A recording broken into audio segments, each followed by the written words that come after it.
Hello guys, welcome to Fiction Quest. So in this video, we will see, what if Naruto used his shadow clones to date every girl in Kuoh Academy at once?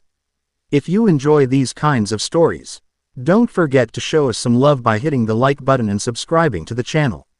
Your support means the world to us. Now, let's start the story. Chapter 1. A stranger in a strange school. The coffee was adequate. That was the primary thought of Naruto 12, as he nursed the paper cup. It was warm, bitter, and decidedly lacking in the rich, earthy punch of the blends he'd grown accustomed to. Still, it served its purpose as a prop. And then, Ayame-sensei just stares at me, Kate said, her hands animated as she leaned over the small, laminate table. She was like, Kate-san, is there something you'd like to share with the class? And I was so red. Murayama was kicking me under the desk the whole time. I swear, she does it on purpose. Clone 12 laughed. It was a practiced, easy sound. Warm, but not too loud. He'd calibrated it over the past week. Sounds like you've got a partner in crime. Totally. Kate beamed, and the clone mentally filed it away. Social habits. Relies on friend. Murayama, for support. Loyal, easily embarrassed, but covers with indignation. No immediate, odd, energy signatures. This was, by his count, the fourth date with Kate. She was, for all intents and purposes, a civilian. A normal, high school girl civilian. She was part of the baseline. In any infiltration, you needed to understand the baseline before you could identify the deviations. And Kuoh Academy was all deviation. But seriously, Naruto-kun, she said, her tone shifting.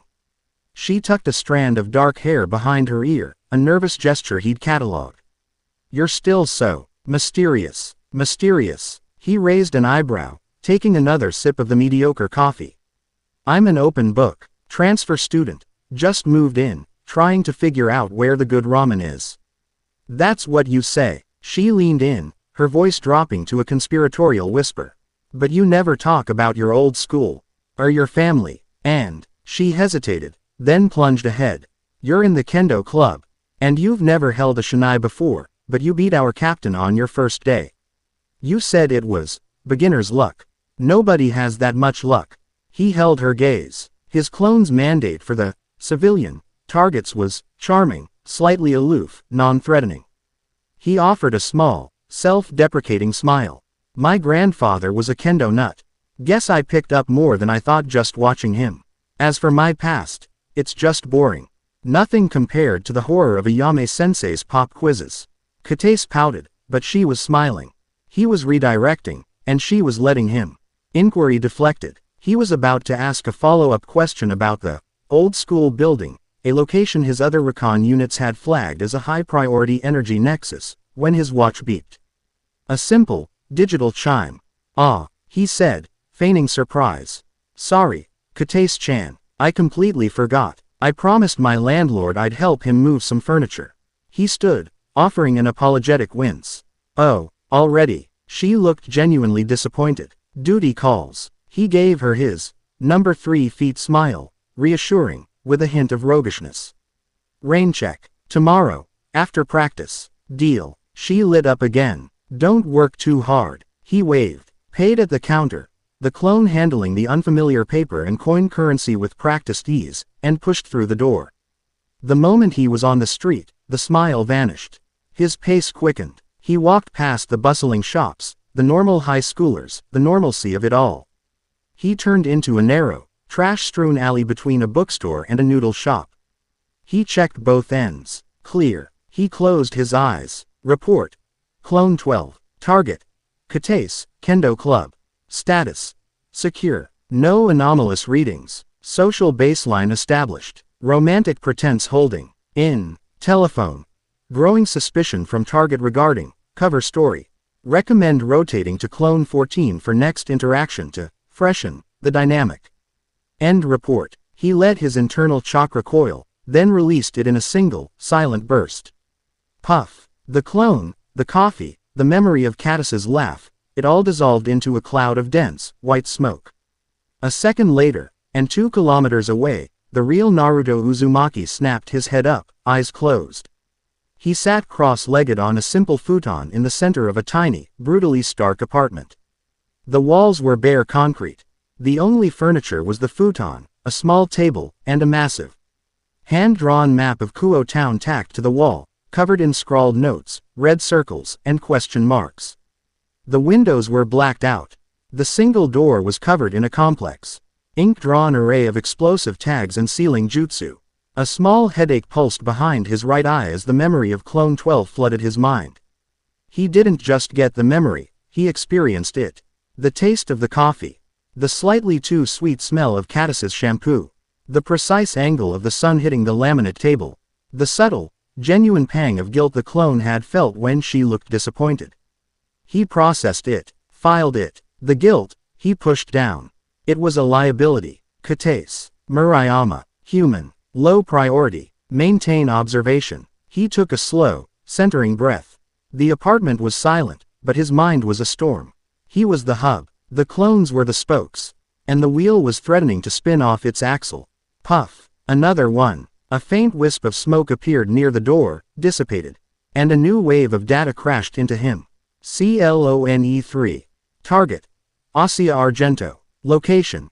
Kuoh Park. Mandate. Protection observation. The memory was different. Not a date. He'd found her crying by the fountain, clutching a small, leather-bound book. A group of local high school thugs, not Issei, but of the same perverted, brain-dead variety, had been closing in, leering. Clone 3 had stepped in. No charm. Just presence. He hadn't said a word. He'd just looked at them. They'd seen something in his eyes that made their bravado shrivel. They'd scattered. He'd then sat with her. She was luminous, a walking beacon of pure, uncut holy energy. It felt like standing too close to a sun lamp, warm, but unnatural. She'd thanked him, her Japanese broken. She'd talked about the church, about being new. He hadn't dated her. He'd simply listened. Intel. Asia Argento. Not human. Holy.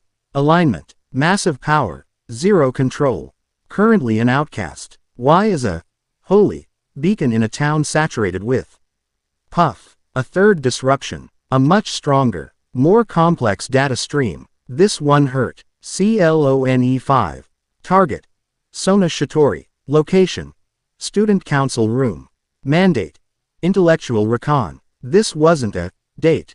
This was a battle. He'd been tutoring her in advanced calculus, a subject he'd had to have a clone spend 3 days straight in a library downloading. The room was sterile, silent, save for the scratch of pencils. Sona Shitori, the student council president, was not a person.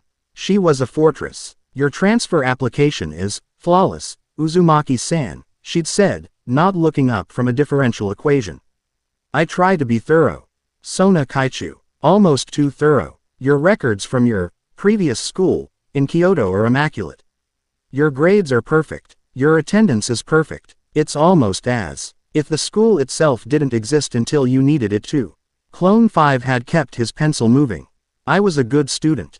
You're a miracle, Uzumaki-san. You appear from nowhere, enroll in a single day, and within 3 weeks. You were personally acquainted with half the female student body. You are simultaneously in the Kendo Club, the Occult Research Club, and you volunteer at the shrine. Your time management skills must be supernatural. The clone had smiled. I just like to stay busy. Besides, Kaichu, you're one to talk.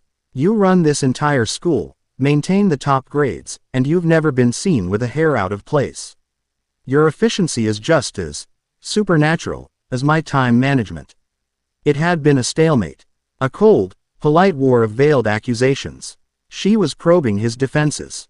She was smart, dangerously so, and the energy rolling off her wasn't holy. It was dark, complex, and disciplined. Like a well-honed blade. Intel. Sona Shitori. Dark. Alignment. High level. Organized. Possesses a peerage. Or squad.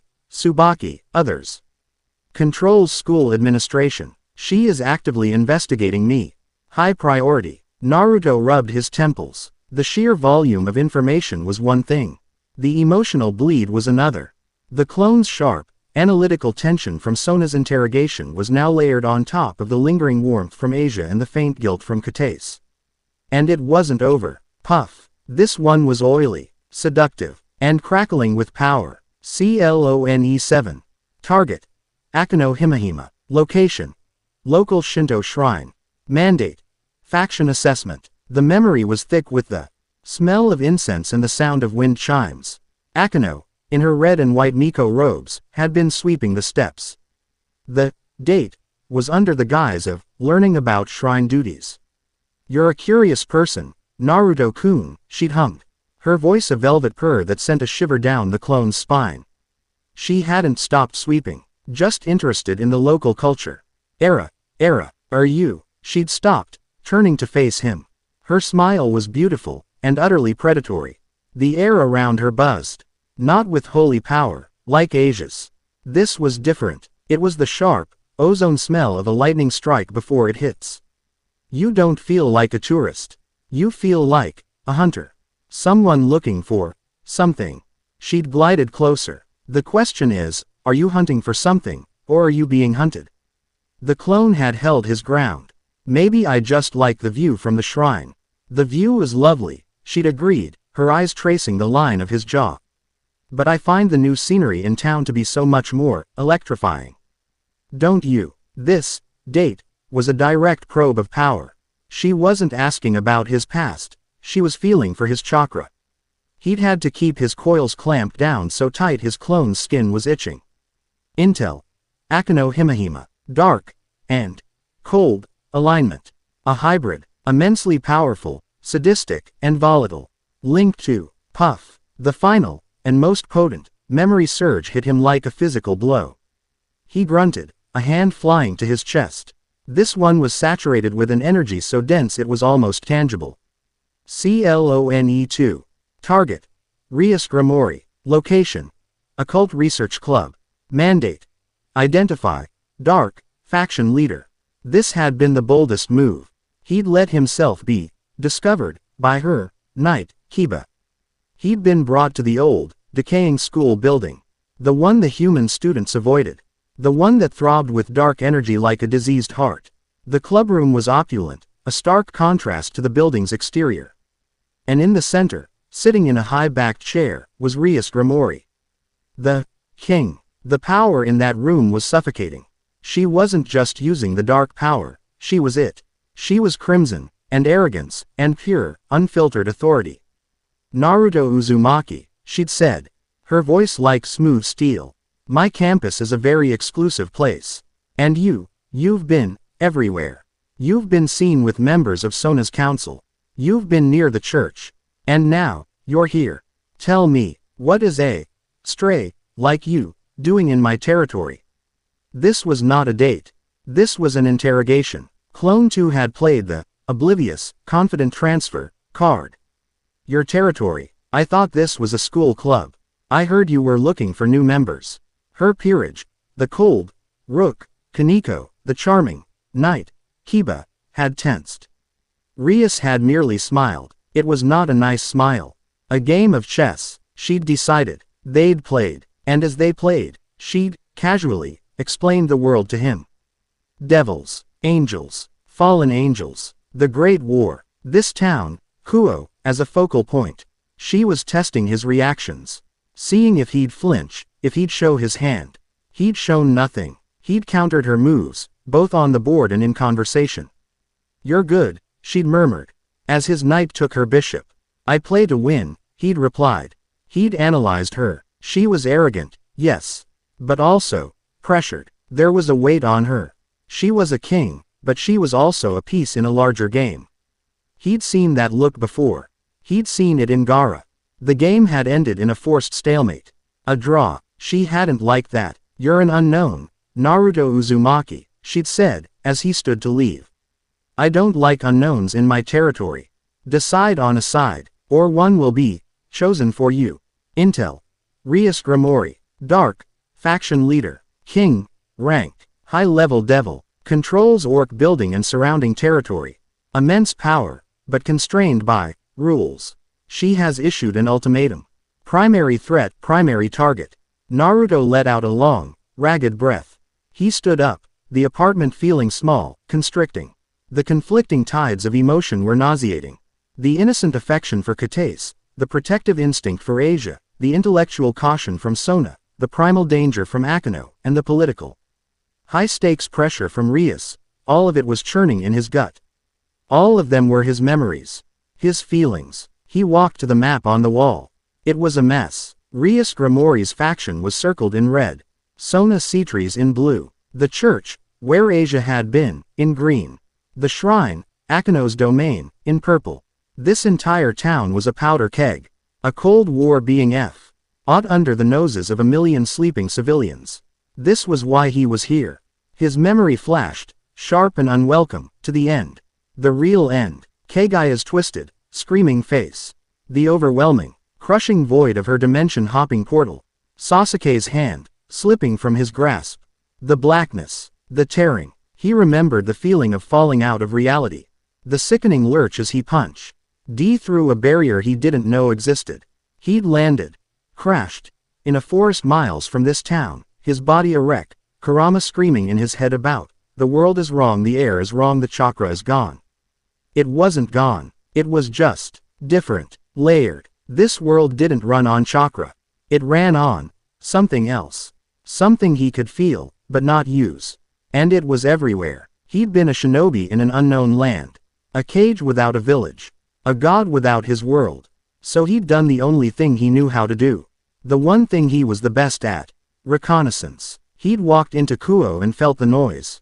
The screaming, overlapping signatures of Rias, Sona, Akino, and a dozen others. He'd felt the holy, and the dark, and a cold energy he associated with the fallen. They were all here, all packed into one tiny Japanese town. All pretending to be high school students. His first instinct had been to leave, to find a way home. But he was a protector. He couldn't just walk away from a sleeping town built on a landmine. He had to know, who were the players, what were the stakes, who was the threat. He couldn't just walk up and ask. He was an anomaly, a power source they couldn't identify. So, the mass clone reconnaissance plan was born. It wasn't one or two clones. It was hundreds. Clones to forge records, to get an apartment, to secure a bank account, to learn the language to fluency. And then, the infiltration. He'd identified the key power players. Rias, Sona, Akino, Kiba, Tsubaki, and the key civilians. Kuoh, Murayama, Issei Hyodo, a perverted baseline, but one with a strange, faint energy signature Naruto hadn't yet classified.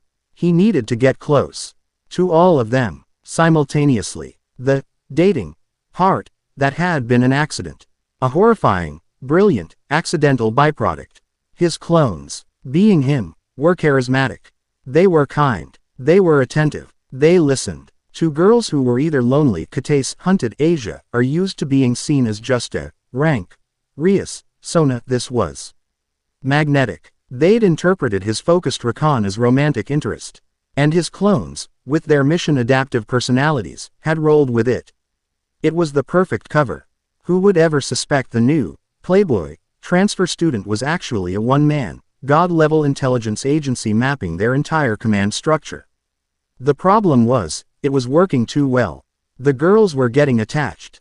The clones, fragmented pieces of his own personality, were getting attached back. The emotional feedback was a nightmare. The logistical scheduling, making sure Rias clone never saw Sona clone, was a full-time job for a dozen other clones working as schedulers and lookouts. He was juggling a social web that was threatening to tangle and strangle him, all while trying to map a three-way supernatural Cold War. He was so lost in the strategic nightmare that he almost missed it. Puff. A clone dispelled. Not one of his scheduled recon clones. This was a perimeter patrol clone. One he kept on the edge of town, just watching. The memory was instant, and ice cold. It wasn't a feeling. It wasn't a date. It was data. Time. 21:43. Location. Kuoh South Woods. Anomaly detected. Energy signature. Unidentified. Not dark. Not holy. Not fallen. The signature is cold. Empty. A void. It feels like Naruto's eyes snapped open, his real, physical eyes. He knew that feeling. He'd felt it only once before. It felt like Kagaya's void. Nothing, that ate energy. The social game, the dates, the high school drama, it all evaporated. This was it. This was the real threat. The reason he'd stayed. He didn't hesitate. He didn't weigh the options. He was a cage. He was a warrior. He was decisive. He raised one hand, fingers crossed in the familiar seal. Chakra, sharp and clean, flared to life in the small apartment. A new clone formed in front of him. This one wasn't wearing a Kuoh Academy uniform. It wasn't smiling. It was wearing a simple, practical black shirt and pants. Its eyes were not warm or charming. They were the eyes of a soldier. Go, Prime Naruto said, his voice quiet, hard. Find it. Do not engage. Identify. Report. The clone nodded once, a silent, perfect copy of its master's resolve. It blurred, vanishing from the apartment in a flicker of motion, leaving not even smoke behind. Naruto turned back to his map. His headache was gone, replaced by a cold, sharp clarity. The dating mission had just been demoted. The game was over. The hunt had begun. Chapter 1 End. Chapter 2. A schedule of thousands. The pre-dawn light was a weak gray smear against the blacked-out windows of the apartment. For Prime Naruto, it was an irrelevance. He hadn't slept. Sleep was a luxury he couldn't afford. It was a cessation of data, a blind spot. He sat at the epicenter of his own self-made storm. The air in the tiny, sealed room popped and hissed. Puff, puff, puff. Like popcorn, a dozen clones materialized in the cramped space. They didn't speak. They didn't need to. They were extensions of his will, pre-briefed on their day's objectives. One clone, number 15, grabbed a kendo shinai and a standard school bag. Mandate. Kendo Club. Maintain Kate's Murayama baseline. Reinforce. Athletic friend. Persona. It vanished out the window, leaping silently to the rooftop across the street. Another, number 4, sighed, deliberately mussing its own hair and loosening its tie. Mandate. Monitor Issei Hyodo. Maintain. Pervert adjacent bro. Persona. Scan for. D-Drag. Energy flares. It grumbled, a practiced, in-character sound, and trudged out the door. Seals flaring and resetting behind it. A third, number 9, pulled a small bento box from the tiny fridge. Mandate. Kaneko Tuju. Proximity observation. Minimalist interaction. Analyze. Rook. Capabilities. It, too, was gone. Within 60 seconds, 38 Naruto Uzumakis had been deployed into Kuoh. Some were just stationary observation posts, hidden on rooftops with chakra-suppressing seals. Others were floaters, tasked with logistics and preventing the primary clones from crossing paths. And the rest, the socials, were walking into the lion's den. Prime Naruto leaned back against the concrete wall, nursing a cup of 3-hour-old coffee that was little more than black, bitter sludge. The headache was already beginning. It wasn't the pain of a migraine. It was the noise. A low, multi-layered thrum of 38 simultaneous, high-alert perspectives. He was already tasting the cheap melon bread Clone 4 was buying at a convenience store, already feeling the cool morning air on Clone 15's face. Already hearing the distant chime of the school bell from a sensory clone perched a mile away. The logistical dance had begun. I'm just saying, Issei Hyodo griped, his voice cracking with all the injustice of a perpetually hormonal teenager. It's not natural. How does one guy get that much attention? Clone 4, the Issei monitor nodded sympathetically, taking a bite of his melon bread. It's a cruel world, man. You saw him. Issei jabbed a finger at his friend. Matsuda, you saw him at the arcade with Himahima Senpai. The priestess of thunder. Dude, I told you. Matsuda pushed his glasses up. They were just playing. But yeah, she was laughing. It was unreal. And Motohama chimed in, have it on good authority he's been helping the Kendo Club. Which everyone knows is just an excuse to hang out with Kates and Murayama. It's an outrage, Issei proclaimed, striking a pose. A monopoly on beauty. We must rise up. Hey, isn't that him? Matsuda pointed. Clone 4's internal alarms screamed. He turned. Up ahead, at the major intersection just before the school, was Clone 15.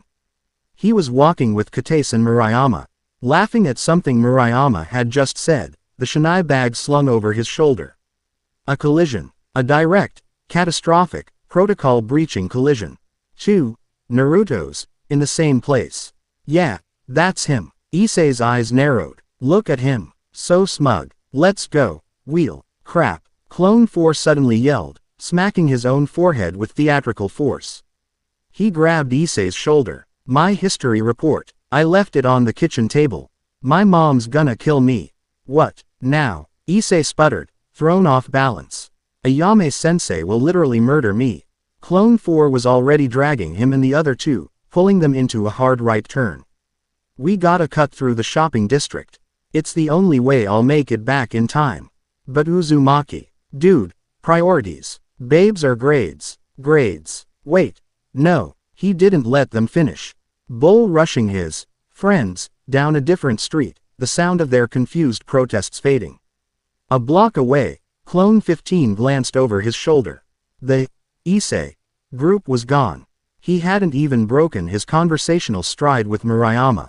Close call, he thought, his pulse not even rising. Report to Hub.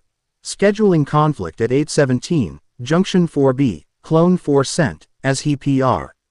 He tended to find his non-existent report in his bag. Resolved by diversion. Paths are too close. Recommend staggering deployment by 3 minutes. In his apartment, Prime Naruto grunted, a jolt of adrenaline from Clone 4's feigned panic hitting him.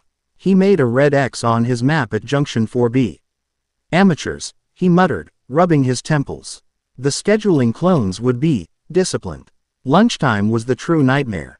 The school cafeteria, the roof, the classrooms, the courtyard, it was a minefield. Clone 9 Kaneko was on the roof. The date was, as always, silent. He sat 5 feet from her. Both of them facing the chain link fence, a light breeze ruffling their hair. He ate a simple onigiri. She methodically worked her way through a bento box that seemed to have an endless supply of tempura. She hadn't said a word, but he could feel her. Her energy was a dense, weighted thing. She wasn't just eating. She was observing. She was watching the way he breathed, the way he moved, the way he seemed, unbothered by her silence. He, in turn, was analyzing her. She was a rook. Rias had called her that. He could feel the raw, physical power coiled under her tiny frame. She was a spring, pulled taut. Suddenly, she spoke. You're not like them. Her voice was a monotone. Clone 9 paused, his onigiri halfway to his mouth. Like who? Perverts, she said, nibbling on a shrimp. You're quiet. I like quiet. She took another bite. The conversation was, apparently, over. But it was a new data point. Kaneko. Low-level suspicion confirmed. My quiet persona is disarming her, but also marking me as different. Continue approach. At that exact moment, 2 floors down, the cafeteria was chaos. Clone 6 Asia was standing in front of Asia Argento, who looked moments from tears. A trio of second-year girls, the same ones who'd harassed her yesterday, had tripped, dousing her lunch in her lap in milk. Oh my gosh, the lead girl simpered, her voice dripping with fake pity. We are so sorry, sister.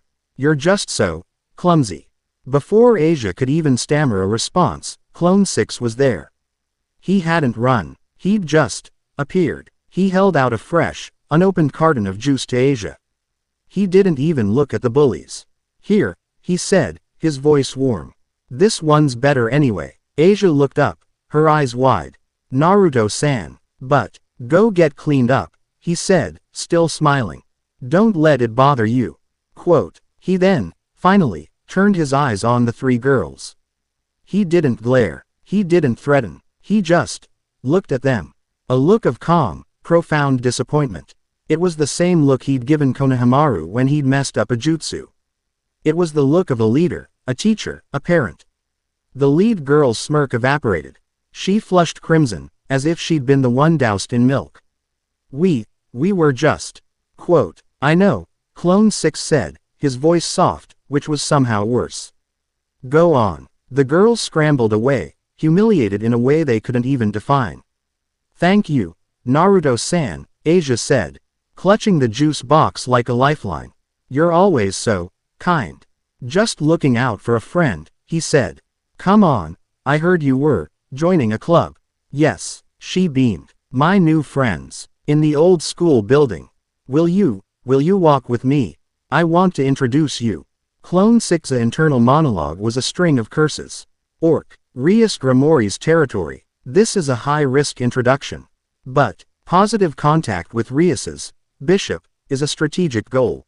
Lead the way, Asia-chan, he said, putting on his most charming smile. This decision, made at 12:37 p.m. s. At 3 separate time bombs on a collision course. The first bomb was Clone2, who was already in the Orc building. This was his chess match follow-up. He was sitting across from Rias, the board between them. Akano was there, humming as she prepared tea. You're distracted, Naruto-kun, Rias said, sliding her bishop. You've made 3 bad moves in a row. Just a lot on my mind, Clone 2 said. The Kaneko Clone's report had just come in, and he was trying to process the "you're not like them" data while also deflecting Rias's passive-aggressive flirting. The second bomb was Kaneko herself. Lunch over, she stood. Time to go back, she'd stated. Clone 9 Kaneko stood with her. I'll walk with you, he'd said. They were, at that moment, walking down the hall towards the Orc building. The third bomb was Issei Hyodo. Having been given a flyer by Kiba earlier, he was now approaching the Orc building for his own first contact, his mind full of perverted, demonic fantasies. 12:41 p.m. The hallway outside the Occult Research Club. Clone 6, walking with Asia, saw them first. Kaneko, walking towards them. And Issei, coming from the other direction. And right with Kaneko, was himself. Clone 9. 4 key figures. And 2 Narutos, all about to converge on a single 4-foot-wide door. Compromise. Catastrophe. Mission failure. Clone 6 didn't have time to think. He acted. He let out a massive, window-rattling sneeze. Achoo. It was so loud, everyone in the hallway, including Issei and Kaneko, froze. Clone 6 stumbled, clutching his face. My allergies. The old building. The dust. It's overwhelming. He was already backing away. Asia-chan, I am so sorry. I can't. I gotta. Locker. Medicine. I'll see you later. Before Asia could even say, bless you. Clone 6 had turned and sprinted down the hall, vanishing around the corner at a speed that was just slightly too fast to be human. Issei just stared. What a freak. Kaneko, however, wasn't looking at Issei. She was looking at the boy next to her. Clone 9. Clone 9, in the split second of the sneeze, had also acted. He couldn't run. He was with her, so he had to not be Naruto. He bent over, as if to tie his shoe. His body shielded from Issei and Asia for 1.5 seconds. In that second, he channeled a tiny, precise thread of chakra. Henge no Jutsu. When he stood up, his blonde, spiky hair was a flat, boring brown. His blue eyes were a muddy hazel. His face was rounder, his uniform slightly ill-fitting. He was, Tanaka, a generic, background student. He mumbled, excuse me, to Kaneko. Gave a, what a weirdo, look in the direction Clone 6 had fled, and then just walked past her and Issei, ambling down the hall in the opposite direction. Asia and Issei met at the door. Oh, hi, Issei-san. Asia-chan, you're here too. Kaneko stood frozen in the hallway. Her cat-like senses were screaming. The air smelled wrong. It smelled, for a brief second, of ozone and him. She looked where Clone 6 had run. Then she looked where Tanaka was disappearing. She sniffed the air again. Her nose twitched. I smelled too. Inside the Orc, Clone 2 let out a breath he didn't realize he'd been holding. He'd heard the sneeze. He'd heard Asia's voice. He'd heard Issei's. He was already on his feet, feigning a sudden coughing fit. This cough. This dust. Akano-senpai, could I trouble you for a glass of water? As Akano turned, he gave Rias an apologetic look. I think My allergies are acting up too. I should probably call it a day. He was out the door before Rias could even say, checkmate. That evening, the student council room was dark, save for the green glow of a computer monitor. Sona Citri sat at her desk, her hands steepled. Rias Grimoire was in the guest chair, not relaxed, but coiled. This stops being a game, Rias, Sona said, her voice flat. This is a security breach. I'm aware of my own territory, Sona. Are you? Sona tapped a key. A spreadsheet filled the screen. At 9:14 this morning, Naruto Uzumaki was in his physical education class. Mai Tsubasa confirmed it. At 9:14, he was also in the library, checking out a book on European history. Mai Tomo confirmed it. She tapped another key. A security camera still popped up. It was from a street corner, time-stamped 15:30. It showed Naruto, walking with her own Tsubaki, discussing student council business. And at that exact time, Sona said, my Ruruko confirmed he was at kendo practice. And your Akino was apparently at an arcade with him. Rias's face was ice. The dates were an irritation.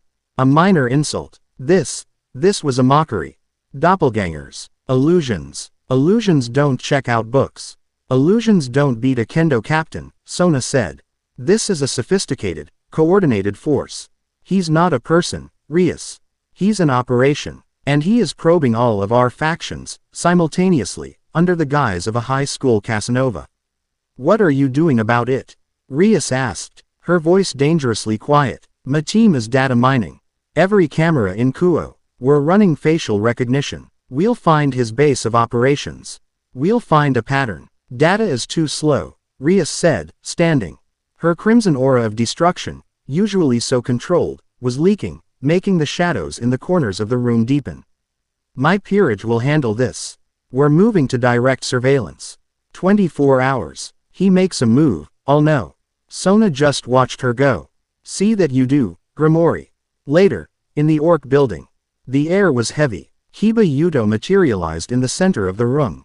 Not with his usual easy grace, but with a tension that made Akino stop humming.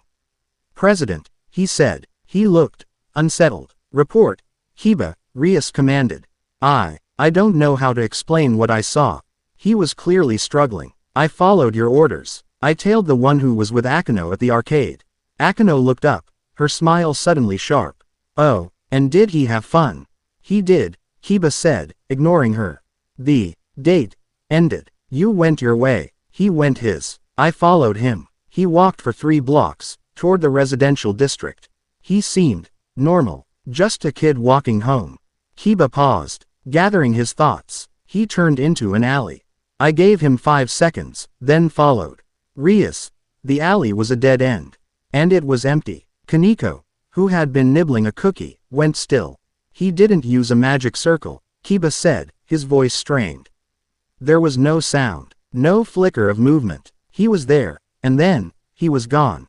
He just vanished, like smoke. Rias's eyes narrowed. Vanished. But that's not it. Kiba pushed on, his agitation growing.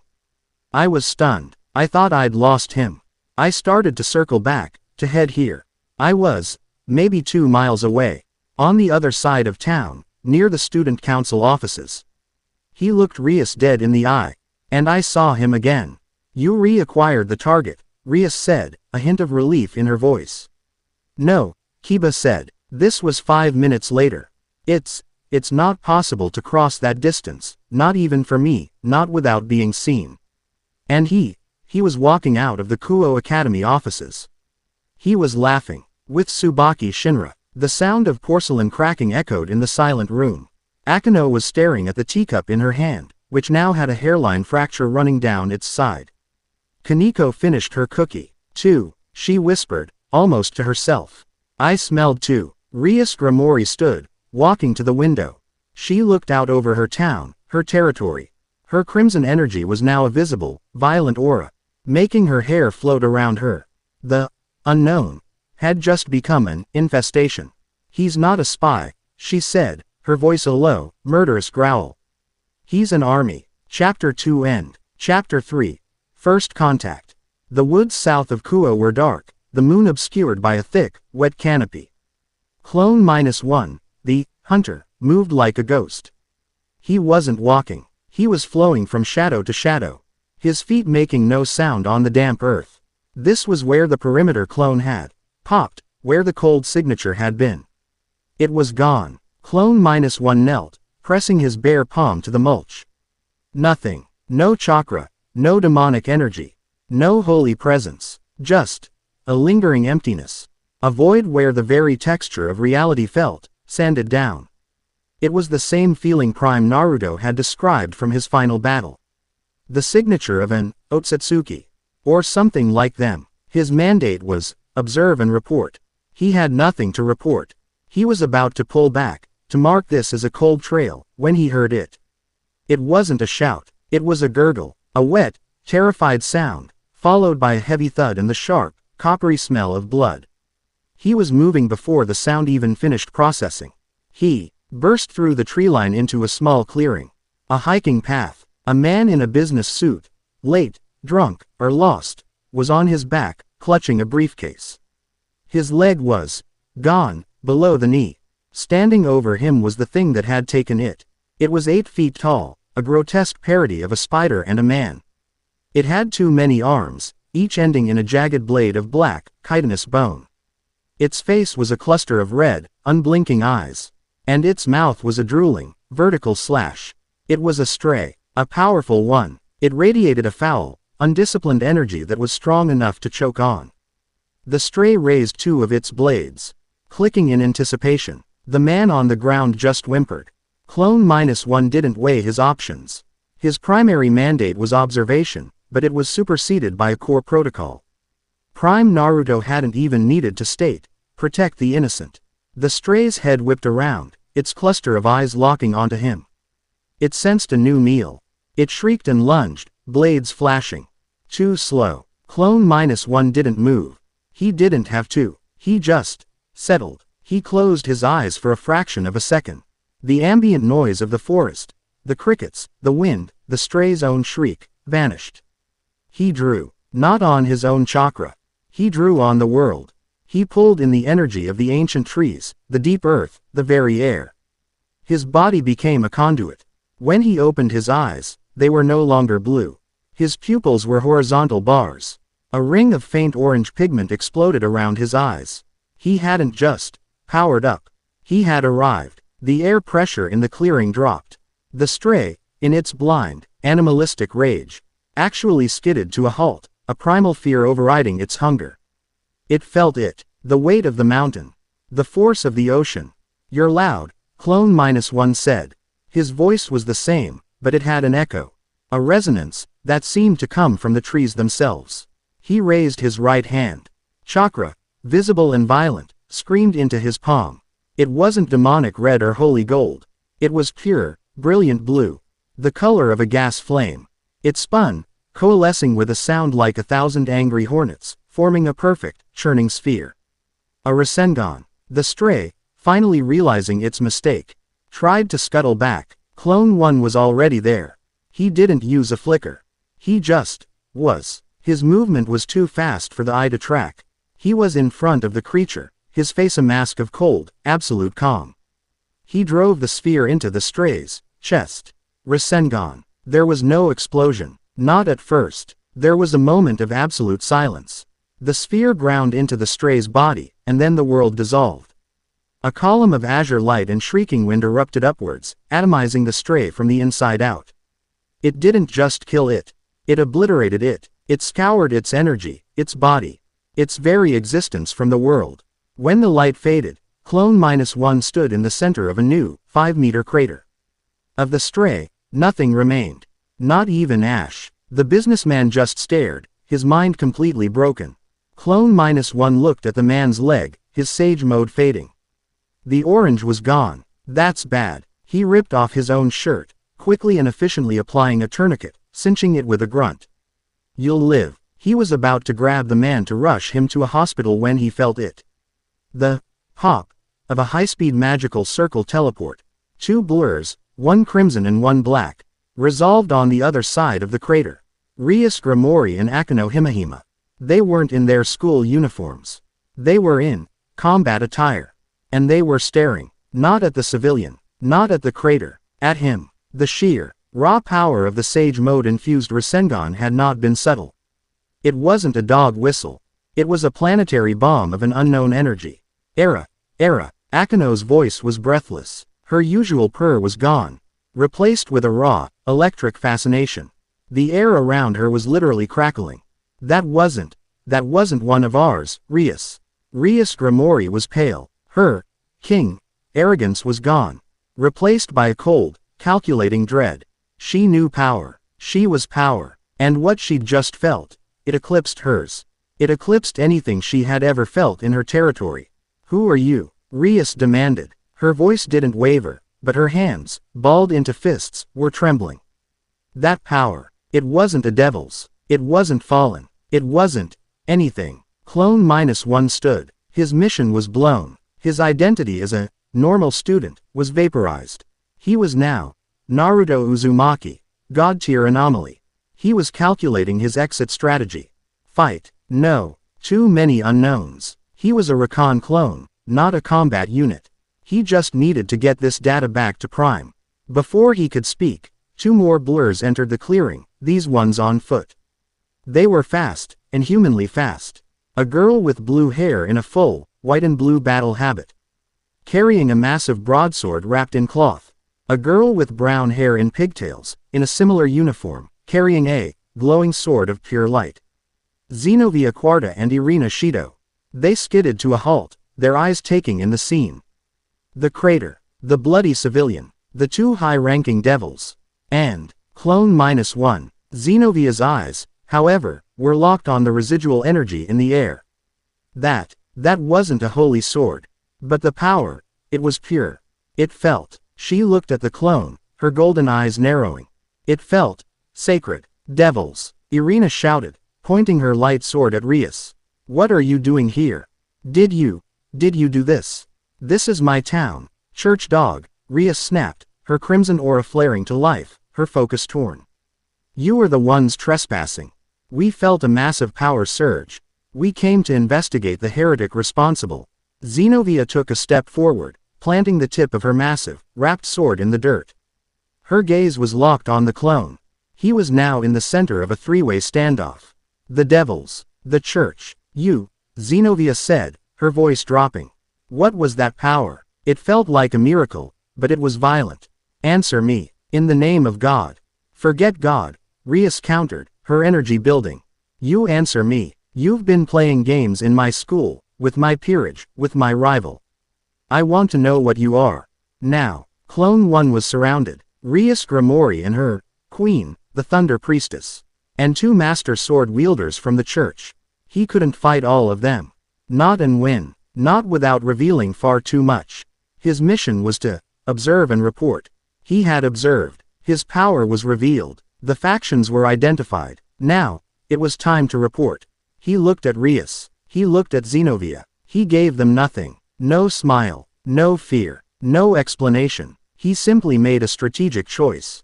Puff. 1 second. He was there. The focal point of all their hatred, fear, and curiosity. The next. He was gone. A small, dissipating cloud of white smoke was all that remained. There was a long, stunned silence in the clearing, broken only by the pained, gasping sobs of the businessman. Rias, Akino, Zenobia, and Irina were left staring. First at the empty space, and then, with dawning, newfound hostility, at each other. In the sealed, dark apartment miles away, Prime Naruto jerked upright, gasping. The memory of the stray. The feel of the man's leg. The raw, exhilarating flood of natural energy. The cold, analytical stare of Rias Grimori. The zealous fire in Zenovia's eyes. It all hit him in a single, brutal, high-definition instant. He stood, walking to his wall map. The pieces were all there. Rias Grimori, devil. Sona Citri, devil. Zenobia Quarta, church. And now, him. His cover was blown. Not as a playboy. As a human. They knew. They'd seen. They'd felt it. Sage Mode was now a known quantity on their board. A power that didn't fit their rules. He grabbed a new, black marker. He uncapped it. He looked at the complex web of red, blue, and green circles. He was no longer an unknown. He was a threat. He drew a new, fourth circle on the map. A black, jagged circle that encompassed the entire town. His circle. All right, he said, his voice low. The apartment was cold. The board has changed. The recon phase was over. Chapter 3 End. Chapter 4. A Game of Devils. The OCCU. LT Research Club building felt different. The air was thick, not with the usual scent of old books and Akino's tea, but with an almost visible tension. It was the same atmosphere Naruto remembered from the moments before the Chunin exams. When assassins walked among you disguised as peers. He was a single clone. Number 2, the diplomat, who had played chess with Rias, and he had walked into the lion's den willingly. Prime Naruto had calculated the odds. After the pop of clone -1 vanishing, the worst possible move was to hide. It would show fear. It would mark him as a guilty party. Appearing the very next day, at the same location, bold as brass, was a statement. It said, "I'm not afraid of you." What happened was not a mistake. Now, let's talk. He stood in the center of the room. This was no social call. Rias Grimori was on her high-backed chair, but she wasn't lounging. She was perched, like a hawk on a wire, her crimson energy a barely contained storm in her eyes. Kiba stood near the door, his hand resting on the hilt of his sword, a casual gesture that was anything but. Kaneko was on the sofa, eating a chocolate bar, but her eyes were fixed on him, cold and analytical. Asia, sitting near Rias, just looked terrified for him. And Akino. Akino was the most dangerous of all. She was smiling, her hands clasped, but the very air around her crackled. Tiny, almost invisible sparks of yellow energy danced at her fingertips. "You have," Rias said, her voice a low, precise instrument, an incredible amount of nerve, "coming here."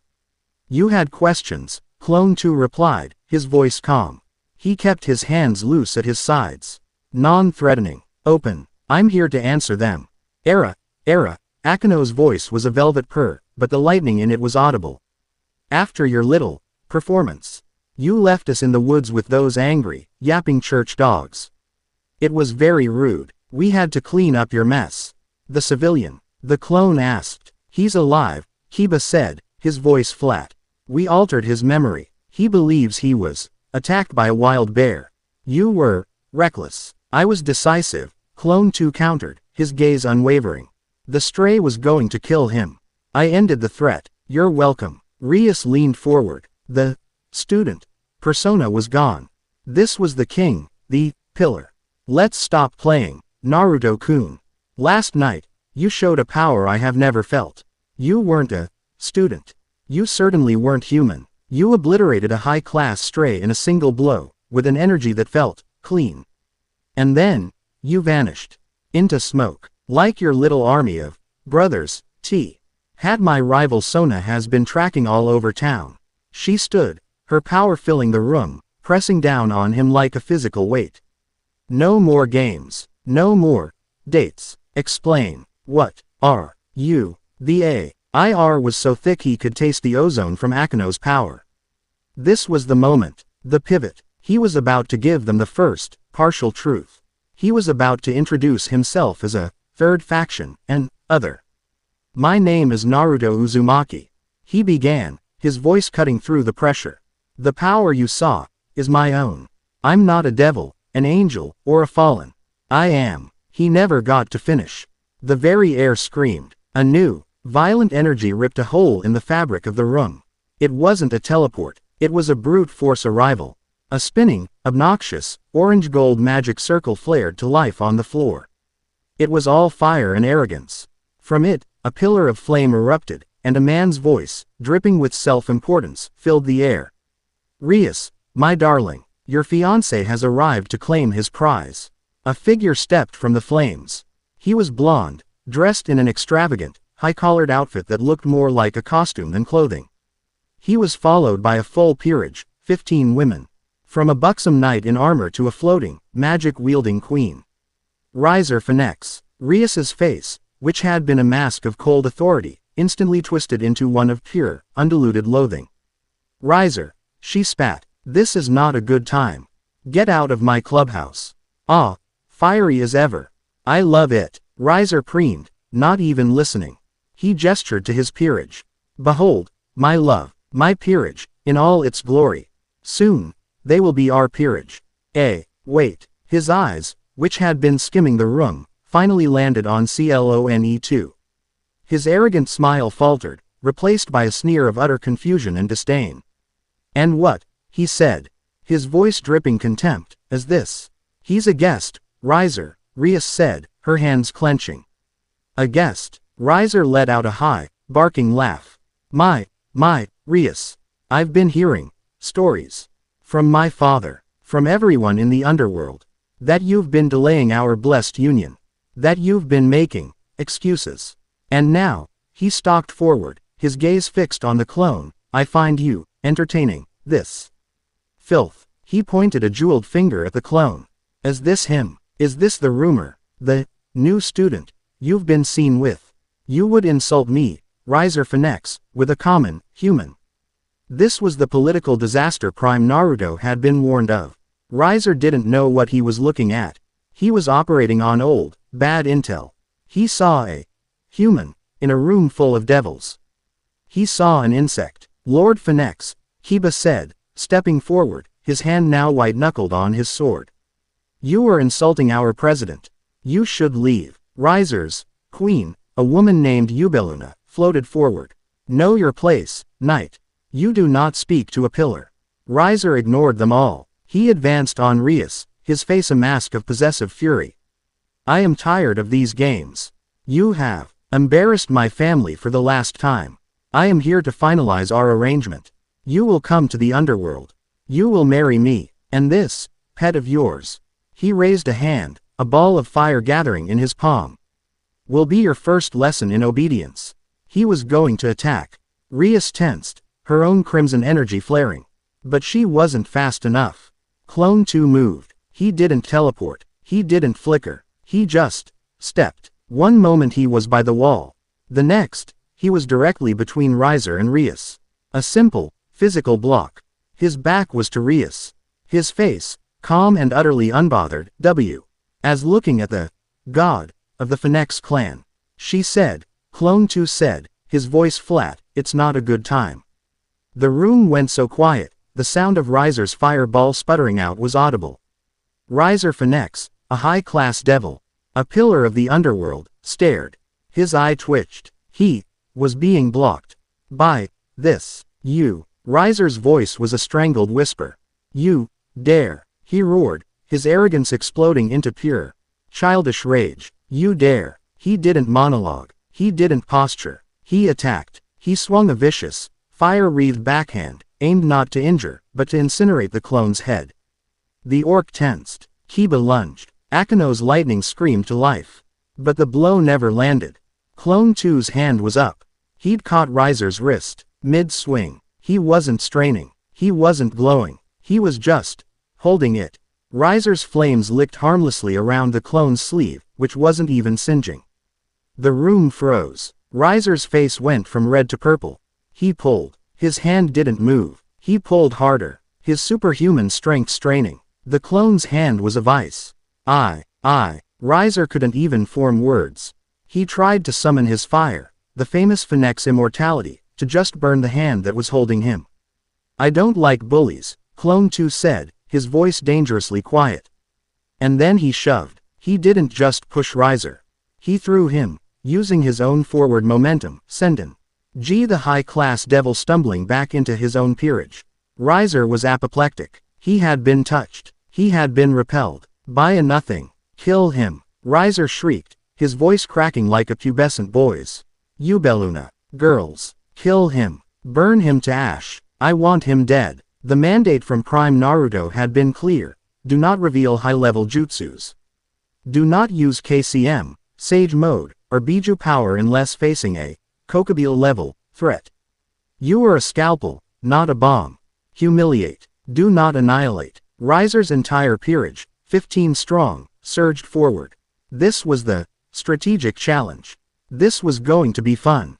The first to reach him were two pawns, twins, their hands set in what looked like a poor imitation of a karate stance.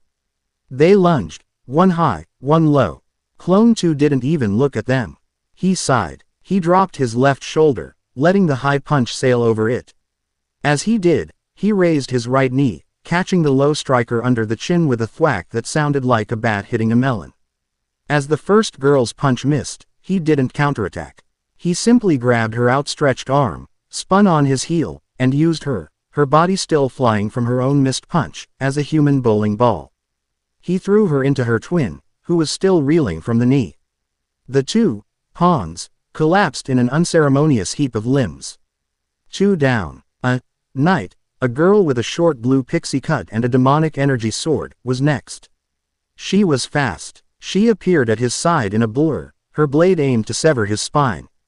Clone 2 didn't block, he didn't dodge, he just leaned. He bent backward from the waist, his body parallel to the floor, in a move that defied gravity. The blue energy blade hissed through the air, inches from his nose. Rias Grimori let out an involuntary gasp. The knight, her attack overextended, tried to pull back. Clone 2 was already moving. Still bent backward, he kicked up, a mule kick that snapped his heel into her breastplate. There was a sound like a cracked bell, and the knight folded. All the air rushing from her lungs. 3 down. He's a monster. Burn him. Riser screamed from the back. Ubeluna, his queen, rose into the air, her face a mask of cold fury. You have insulted Lord Riser. You will pay. A massive, complex magic circle appeared above her. Begone. Dragon's breath. A vortex of purple and black fire, easily 20 feet wide, erupted from the circle. Aimed to incinerate the entire center of the room. Kiba and Akino jumped back, shielding Rias and Asia. Clone 2 just looked up at the inferno. He smirked, and crossed his fingers. Kage Bunshin no Jutsu. Puff. A second Naruto appeared. The massive fireball hit dead on. The boom was deafening. The entire building shook, and a wave of superheated air blasted through the room, sending books and furniture flying. Riser Phoenix laughed, a triumphant, ugly sound. Idiot, you thought you could. You talk too much. Riser's blood ran cold. The voice came from behind him. He whirled around. The real Clone 2 was standing there, brushing a bit of non-existent dust from his shoulder. The one hit by the blast. A clone. A simple, perfect distraction. In the instant of the explosion, the real clone had used the smoke and fire as cover, using a simple, chakra-enhanced leap to clear the entire battlefield.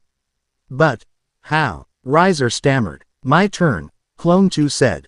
He didn't hit Riser. He moved past him. Riser's bishop was at the back, a girl in robes, her hands glowing as she tried to heal the downed pawns. Clone 2 appeared in front of her. She shrieked. He didn't hit her, either. He just chopped her lightly on the back of the neck. Her eyes rolled up. She went down. Riser's remaining rooks and pawns turned, their weapons raised. They were looking at an empty space. Up here. They looked up. Clone 2 was standing on the ceiling chandelier, balancing on one foot. This, he said, is just sad. He leapt from the chandelier, grabbed a dusty but opulent curtain rod from the wall, and landed in the center of the remaining 10 members of Riser's peerage. What followed was not a battle. It was a rout. It was a farce. He moved like water, a whirlwind of black and orange. He used the curtain rod like a bow staff. He wasn't hurting them. He was humiliating them. A thwack to a helmet.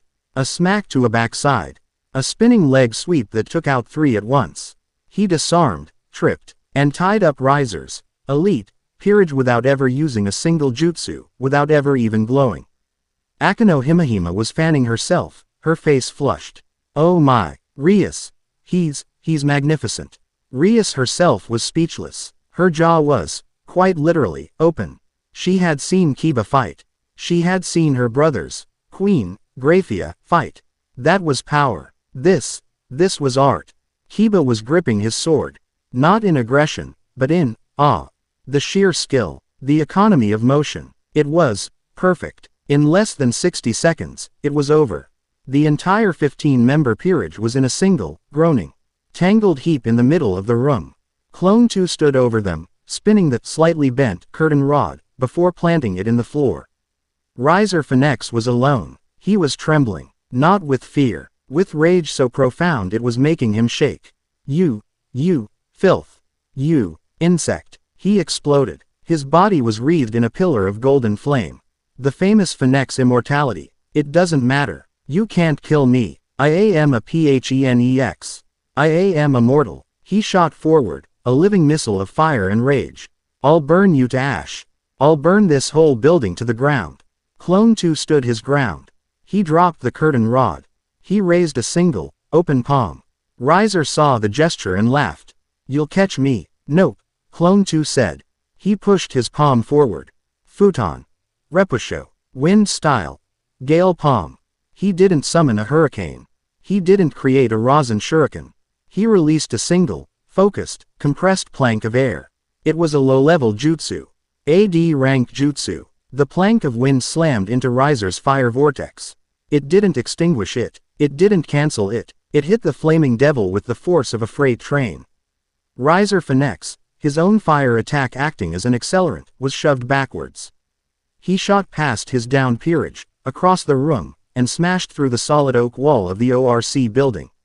Crash. There was a moment of stunned silence. Then, from outside, splash, Kiba ran to the new, riser-shaped hole in the wall.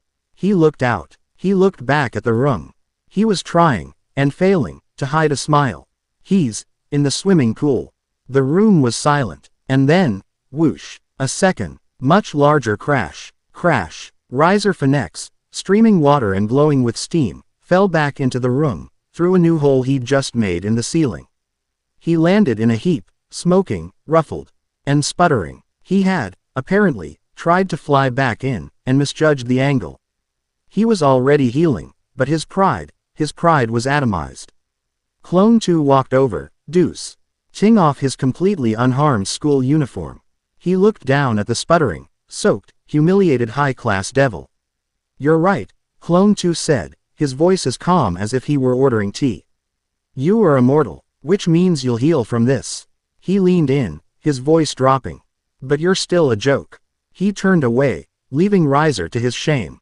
He looked at the groaning, tangled pile of Riser's peerage. Get him out of here.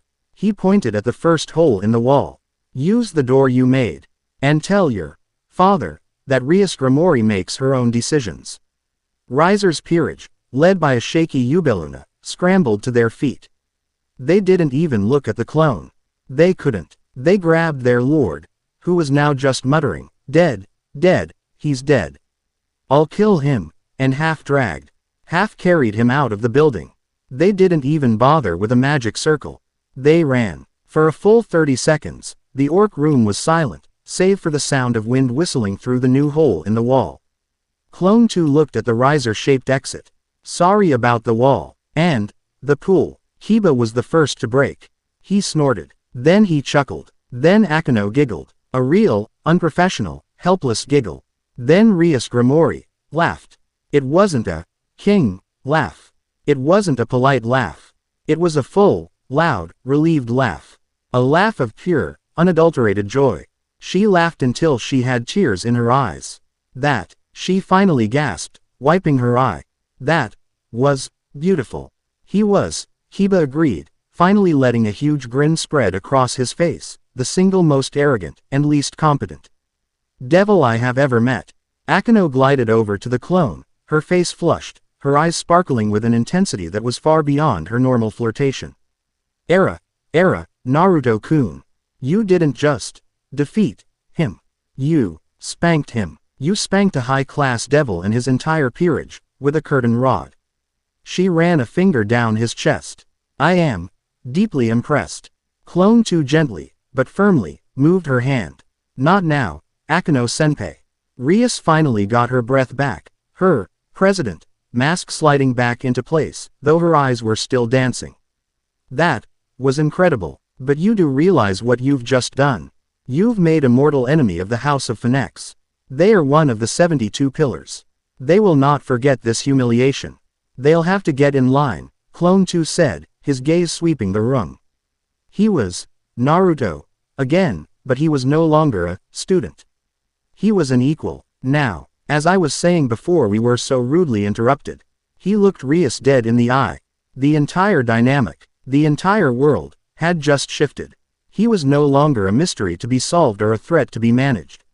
He was a player, a new one. "We need to talk," he said.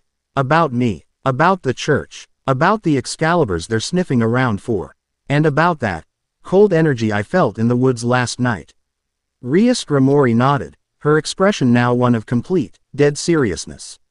The game was over. The alliance was beginning. "Akeno," she commanded, "make some new tea, and find someone to patch that wall." High above, in the cold, silent vacuum of the upper atmosphere, the Arbiter's scout, a pinprick of invisible, impossible light, hovered. It had recorded the entire battle. It had no concept of humiliation or arrogance. It only processed data. Anomaly. Naruto Uzumaki. Threat level. Escalating. Energy source. Futon. Repusho. Classification. Unknown. Elemental. Wind. Manipulation. Low cost. High yield kinetic force. Physical combat prowess. EXC. EADS all known. Devil. Knight and Devil. Rook parameters. Tactical acumen. Flawless. Defeated 16 feet high class and mid-class opponents simultaneously, using zero to negligible energy expenditure. New assessment. Anomaly is not a brute force power. It is a high-tier, strategic combatant. Recommendation. Continue observation. Escalate monitoring. The light did not move. It just watched. Chapter 4 end. Chapter 5. The Kendo Meet and the Moral Choice. The high of the riser incident lasted exactly 3 hours. Prime Naruto was in his apartment, analyzing the fallout. The Phoenix family would be enraged. Searzex, Rias's brother and one of this world's Satan's, would be intrigued. He had destabilized the board, but he had also declared himself a piece. It was a good, solid, strategic victory. Then, at 1943, Clone 15 dispelled. The memory that flooded him had no politics, no demons, no gods. It was the smell of sweat, floor wax, and cheap sports drinks. It was the stinging smack of a shinai against his armor.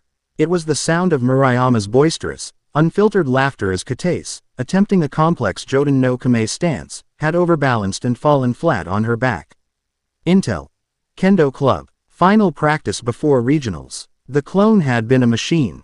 He'd sparred with every member, his shinobi-honed reflexes, even suppressed, making him an untouchable, god-tier training partner. He hadn't just practiced, he had taught. He'd corrected Murayama's footwork, steadied Katase's breathing, and turned the team's entire center of gravity from hopeful to confident. The memory's climax wasn't the practice. It was after. The three of them, exhausted, sitting on the school steps, sharing a single, lukewarm bottle of Pocari Sweat. "Seriously, Naruto-kun," Murayama had said, punching him lightly on the arm. "Where did you come from? We were a joke. We were going to get slaughtered tomorrow. He's our ringer," Kataise had said, her cheeks flushed with exhaustion and something softer. You have to be there tomorrow. At the municipal gym. You're our Teisho, our captain." "I wouldn't miss it," Clone 15 had said.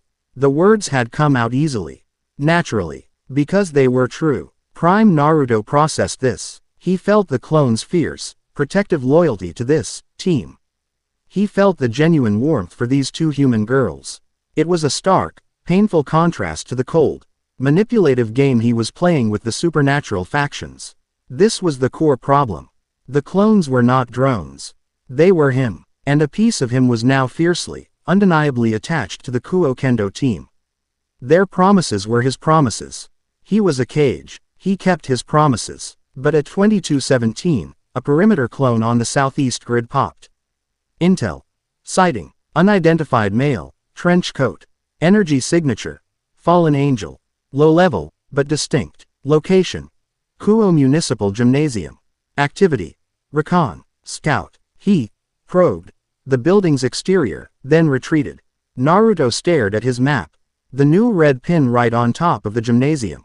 The two worlds, the human and the supernatural, had just collided. This wasn't a coincidence. The Fallen were scouting. Kokobeel's scouts. The energy from his fight with the Stray. His confrontation with Riser. It was all acting like blood in the water. The sharks were circling. And they were circling the exact same place his human friends were about to have their biggest day. His choices were stark. Warn Rias. Have her send a peerage. This would expose the Kendo team to a supernatural firefight, terrify them, and break their world. Unacceptable. Tell the team he was sick. Let them go alone, while he sent a combat clone to hunt the fallen. This would be a betrayal. He would break his promise, and they would likely lose. Unacceptable. Go himself. Try to do both. It was the only option. He would honor his promise. And he would hunt. He would send a single, high-capacity clone, Clone 15 himself. He knew the team, he knew the location, and he had the skills. He would have to win a Kendo tournament and neutralize a hostile supernatural agent. Simultaneously, in a building full of civilians. This was the kind of logistical nightmare he'd been built for. The Kuoh Municipal Gymnasium was a cavern of noise. The squeak of shoes on polished wood, the sharp, percussive clack-clack-clack of bamboo shinai, and the guttural show. Uted ki of 100 competitors echoed off the high, steel rafters. Clone 15. Call him, Kendo Naruto, stood with his team. He was in the full bogu. The men helmet, the coat gloves, the duke chest plate. He felt good. He felt right. The weight of the armor, the simple, clear objective. It was a focused, clean mission. Okay, he said, his voice slightly muffled by the men. This is it. Kuoh Academy versus Toyosaki High. We know their Teisho, that guy with the red do, is a problem.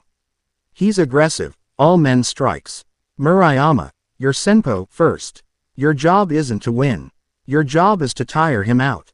Be a wall. Frustrate him. Got it. Be a wall, Murayama said, breathing heavily. Got it, Captain. Katase, your Chukin center. You're smarter than their guy. Don't meet his force. Redirect it. Wait for his overextension, then take the coat. One clean point. That's all we need. Katase nodded, her knuckles white where she gripped her shinai. 1 point. Redirect. Okay. I'm Teisho, last, Naruto said, clapping them both on their armored shoulders. All you two have to do is give me a good foundation. No matter what happens, I'll win. I promise. That word again. Promise. He meant it. But as he smiled his reassuring captain smile, his senses were screaming. He wasn't in sage mode. Far too visible, but his danger sense, honed by a lifetime of war, was on high alert. He scanned the crowd. Hundreds of people, parents, students, other teams. He let his senses drift. Past the noise, past the smells. He was looking for a void. A cold spot. The signature of a fallen. He found it. High up, in the cheap seats, Section 3F. The rafters, obscured by structural beams and poor lighting. A single, dark-clothed figure. He wasn't watching the matches. He was watching the crowd. Got you, Kendo Naruto thought. Mandate 1. Locate target. Complete. Mandate 2. Win the Kendo meet. In progress. Mandate 3. Neutralize target. Pending. The problem was, the target was 200 feet away, across a packed gymnasium. He couldn't move. Not yet. First match. Senpo. Hajime. Murayama went out. She did exactly as he'd said. She was a wall. She didn't attack. She blocked, parried, and dodged. The Toyosaki captain, a much larger boy, was furious. He hammered at her, and she took the beating, her armor absorbing the blows. The match ended in a draw. Murayama stumbled back, exhausted, but grinning. I was a wall. Perfect, Naruto said, helping her sit.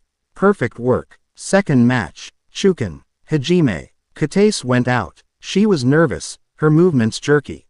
Her opponent was fast, aggressive. He scored a men's strike in the first 30 seconds. Katase was rattled. Breathe, Katase. Naruto yelled from the sideline. Stop thinking. Just react. She took a breath. Her opponent lunged. The same aggressive men's strike. Katase, as if in a dream, reacted. She didn't block. She redirected. Her shinai moved in a blur, knocking his blade just off-center as she simultaneously stepped inside his guard. Clack. A perfect, clean strike to his exposed right coat wrist. The referee's flag snapped up. Ippon. 1 point. Katase had won. The Kuoh team cheered. Katase ran back, pulling off her men. her eyes shining with tears of disbelief. I did it, Naruto-kun, I did it. You did, he said, smiling broadly. It was a real smile. This was joy. This was real. This was the moment everything went to hell. Up in the rafters, the fallen angel had seen enough. The joy, the energy of the crowd, it was a disgusting beacon. He'd been sent by Kokobile to test the territory, to see if its protectors, the devils, were sleeping. A little mass panic, a few civilian casualties, that would be a perfect test. Naruto felt the shift. The cold in the rafters spiked. He glanced up. The fallen angel was standing. His trench coat was open. He was not looking at Naruto. He was looking at a family, a mother and a small child, 3 rows down from him. His hand was raised. A small, black and purple spear of light was forming in his palm. The referee was yelling. Final match. Taisho, Hajime, Naruto's opponent, the red-armored captain, was already in stance, glaring at him. The fallen was pulling his arm back. The referee was shouting, Taisho, Uzumaki-san, your stance. This was the choice. The impossible choice. He could step up, fight the match. He'd win in 5 seconds. But in those 5 seconds, that spear would be thrown. That mother and child would die. He could not let that happen. He could not use a Rasengan. He could not transform. He had one, single, high-risk, world-breaking option. His opponent, seeing Naruto just standing there, took it as an insult. Arrogant, he roared, and he lunged, his shinai raised for the winning men's strike. The entire gymnasium was focused on that lunge. In that exact fraction of a second, Clone 15 acted. He didn't make a sound. He didn't make a sign. He just moved. He used the Shunshin no Jutsu. The body flicker. To the kendo opponent, it looked like Naruto had dissolved. His men's strike, aimed for Naruto's head, hit nothing but empty air. The clack of his bamboo sword hitting the polished wooden floor was so loud. It echoed in the suddenly silent gymnasium. The referee froze. The crowd gasped. Kataisen Murayama, on the sidelines, just stared. Where? 200 feet away, high in the rafters. He fallen angel was about to throw the spear. A hand clamped down on his wrist. A hand in a kendo coat. The fallen's head whipped around. His eyes widened in absolute shock. What? How? He didn't get to finish. Clone 15, his face still hidden by the kendo mask, didn't use a jutsu. He didn't need one. He used a precise, chakra-enhanced atemi. A knife hand strike to the side of the fallen's neck. Thwack. It was a small, dull, final sound. The light spear dissolved. The fallen angel's eyes rolled back in his head. He was unconscious before he even started to fall. Clone 15 caught him by the collar of his coat, stopping him from toppling over the railing. Down below, the silence was absolute. Every single person in the gymnasium, the judges, the crowd, the rival team, and his own team, was on their feet. Staring up, staring at him. Kendo Naruto was standing on a 3-inch wide steel rafter, 30 feet above the ground, his kendo armor stark against the shadows. He was holding an unconscious man by the collar. He had saved the day. The threat was neutralized, and he had broken everything. He leapt. He didn't climb down. He leapt. He dropped the 30 feet, landing on the arena floor in a perfect 3-point crouch that didn't make a sound. The unconscious fallen angel was slung over his shoulder. He stood up. He faced his team. The referee, pale-faced, raised his hand. Kuoh Academy, disqualified. Match, abandoned. No one heard him. Kataisen and Murayama were walking toward him. Not with joy, not with confusion, with a deep, primal, unadulterated terror. Naruto-kun. Katase's voice was a tiny, trembling thing. She was looking at him like he was a snake. Like he wasn't real. How? Murayama whispered, her tough girl facade completely gone. You were there. And now, you're here. What are you? He had won. He had protected them. And he had just lost them. The romance, the friendship, it was all gone. Shattered by a single act of impossible speed. He had revealed himself as a monster to save them from another one. He looked at their terrified faces. The faces of his friends. He started. What could he say? Single quote. I'm a chakra-powered shadow clone of a trans-dimensional shinobi. He settled on the only truth that mattered. I'm sorry. He adjusted the weight of the unconscious fallen angel on his shoulder. He turned his back on his team, on the tournament, on the life he had, for a brief, shining moment, enjoyed. He walked out of the gymnasium, the sound of 1,000 people whispering in his wake. He didn't look back. In the apartment, Prime Naruto slammed his fist into the concrete wall. It cracked. The memory was searing. The joy of Catus's victory. The pride he'd felt. And then, the cold. The fear in their eyes. The taste of ash as he walked away. This was the first real casualty of his war. This wasn't a political loss. This wasn't a calculated risk. This was a failure. He had hurt them. He had terrified 2 innocent girls who had trusted him. He looked at his map. He'd captured a fallen angel scout. This was a massive intelligence victory. He could now present this to Rias, solidifying their alliance. But he grabbed a black marker. He found the names, Kuoh and Murayama, on his civilian list. He didn't cross them out. He just drew a single, heavy, black line through them. Compromised. Lost. Chapter 5 End. Chapter 6. Too many truths. The air was cool, the sun long gone. Kuoh Academy at night was a different beast. The shadows were deeper, the silence heavier. Clone 10 stood outside the main school building, under the weak yellow glow of a security light, facing the 2 girls he had hurt the most. Kuoh and Murayama. They were here for remedial lessons, a Saturday night session they'd been dreading. He'd, coincidentally, been waiting. After the kendo meet, he hadn't popped. He hadn't reported. Prime Naruto had given him a new, singular mandate: fix this. It was unfixable. Naruto-kun, Kuoh said. Her voice quiet. She wouldn't meet his eyes. You shouldn't be here. People are talking. The video from the gym. I don't care about the video, Clone 10 said, his voice raw. He wasn't the kendo captain, clone. He wasn't the charming date, clone. He was just a piece of a very tired man. I scared you, both of you. That's what I care about. You vanished, Murayama said. Her arms crossed, her tough girl stance looking fragile. You were there, and then you were up in the rafters, holding that guy. That wasn't kendo. That wasn't human. I know, he said. I can't explain. Not in a way that would make sense. Try, Kuoh whispered, finally looking up. Her eyes were full of a miserable, agonizing conflict. She was terrified of him. But she was also the girl who had shared her lunch with him, who had laughed at his jokes. We thought you were our friend. I am, he said, taking a step forward. They both flinched. Clone 10 froze, his hand half extended. That flinch, it was worse than any blade. It was the physical manifestation of the trust he had broken. I am, he repeated, his voice barely a whisper. But I'm also more than you think. I'm complicated. He was about to try. He was about to tell them some version of the truth. And then, the world ended. It wasn't a sound. It was a feeling. A vast, crushing pressure.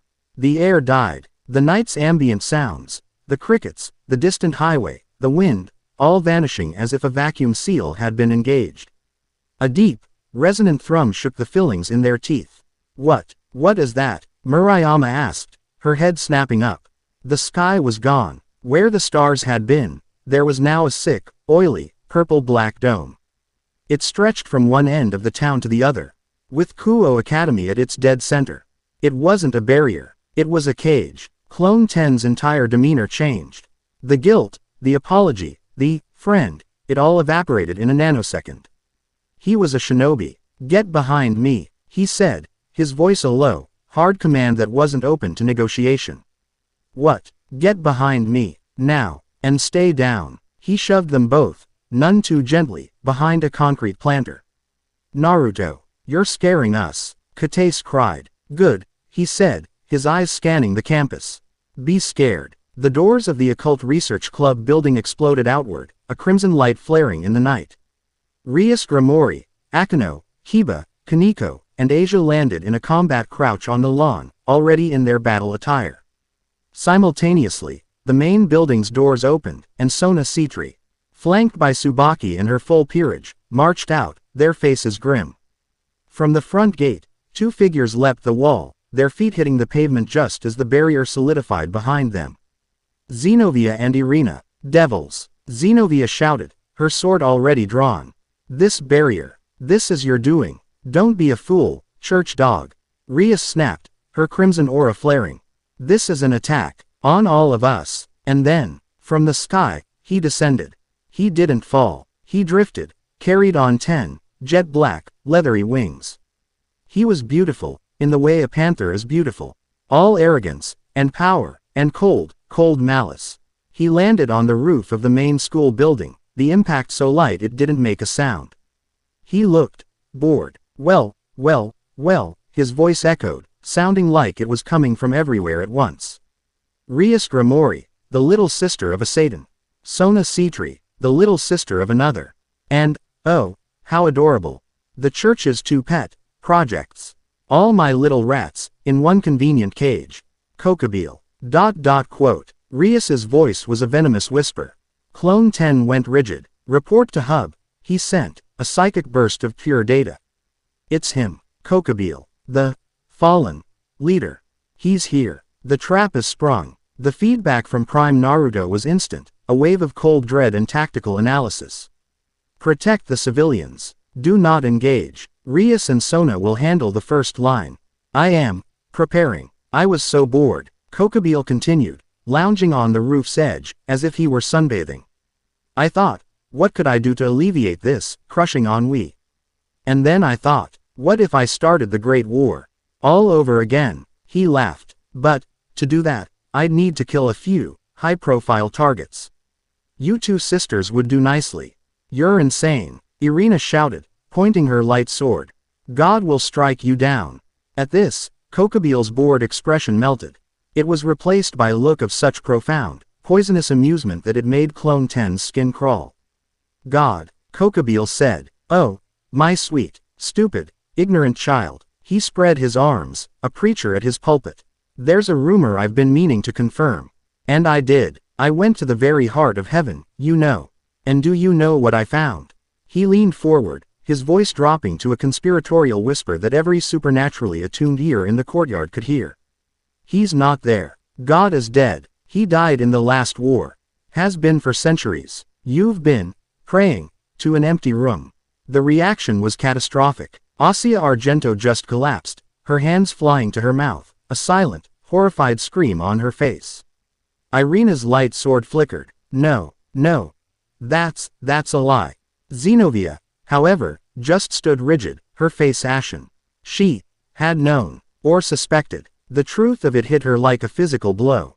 All of it, Kokabeel mused, the faith, the love, the hope, all for a cold, empty throne. He was savoring the despair. He was a monster feeding on their broken faith. And it was in this moment, this tableau of despair and rage, that the social bomb finally detonated. Katace, still hiding behind the planter, was watching it all.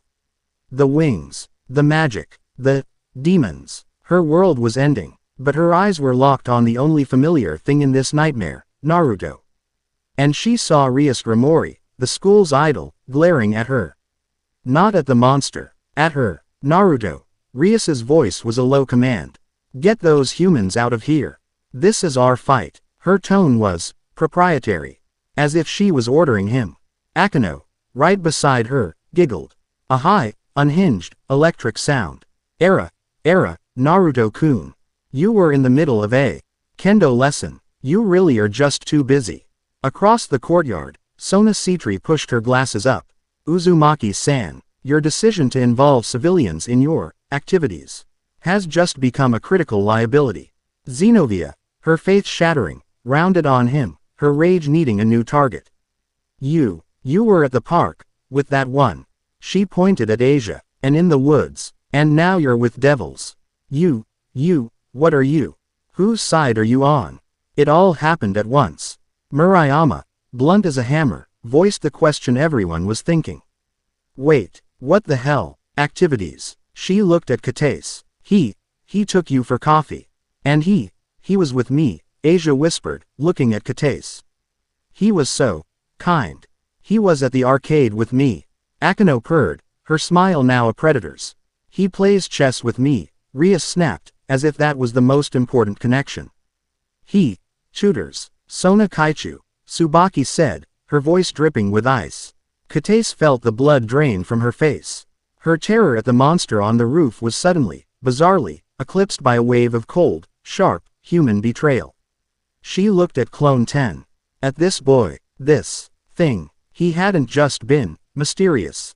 He hadn't just been busy. He had been with all of them. Rias, Akano, Sona, Asia, her, you. Katiss's voice was a broken whisper. You, liar. You used me. You were dating all of them.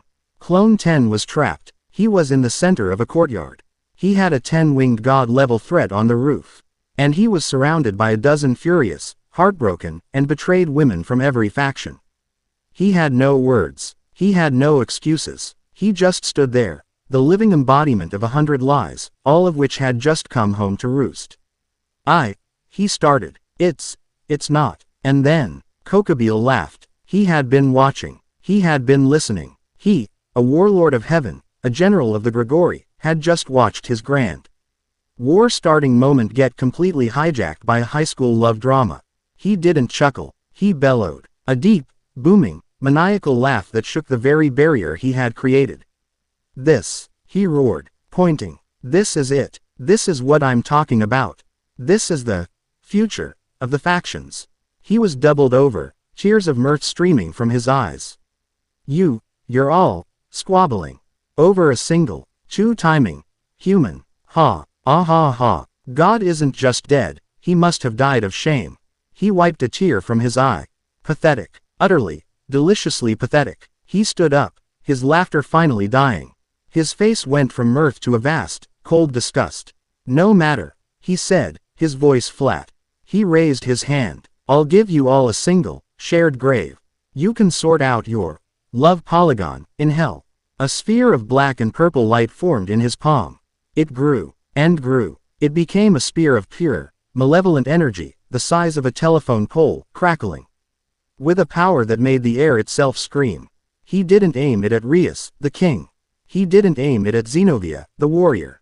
He aimed it at the center of the drama. At Clone 10, and at the terrified, betrayed, human girls huddled behind him. This, Kokobile sneered, is for the comedy. He hurled it. The spear tore through the night, a purple-black meteor, aimed to obliterate the very heart of the school. And all the broken hearts within it. Chapter 6 End. Chapter 7. The Unveiling. The spear of purple-black light screamed through the air. It was a meteor of pure, distilled hatred, and it was 2 feet from their faces. Kataise couldn't even scream. Murayama had her eyes squeezed shut. Clone 10 stood over them, a shield of flesh, his chakra flaring in a last, desperate, and utterly futile attempt to block. It was too fast. And then, it stopped. The sound vanished. The crushing pressure ceased. The night was silent, save for a faint, high-pitched hiss, like water on a hot stone. The spear, a weapon that could have leveled the entire school, was hanging in the air. 1 inch from Clone 10's face. It was vibrating, struggling to move, its power being unmade from the tip backward. A hand was in front of it. A bare hand, palm open, wreathed in a soft, golden-orange light. The light was drinking the spear. The spear was dissolving, flaking away into motes of harmless dust, like a vampire greeting the sun. What? Kokobile's voice, for the first time, lost its bored, arrogant edge. What is that? Behind the hand, a figure stood.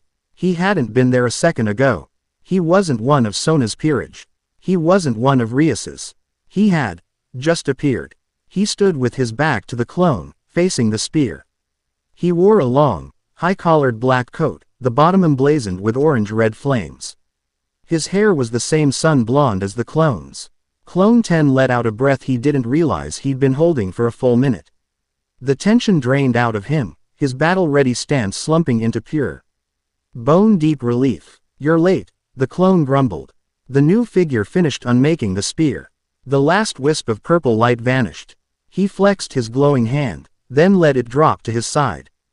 Got held up, the newcomer's voice said. It was Naruto's voice, but not It was deeper, richer, with a powerful, echoing resonance. It was the voice of the clone, but with the bass and treble turned all the way up.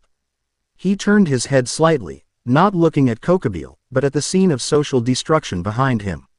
The betrayed girls, the angry devils, the terrified humans. This is a mess. You know that, Prime Naruto said. Don't start, the clone muttered. The supernatural factions were frozen.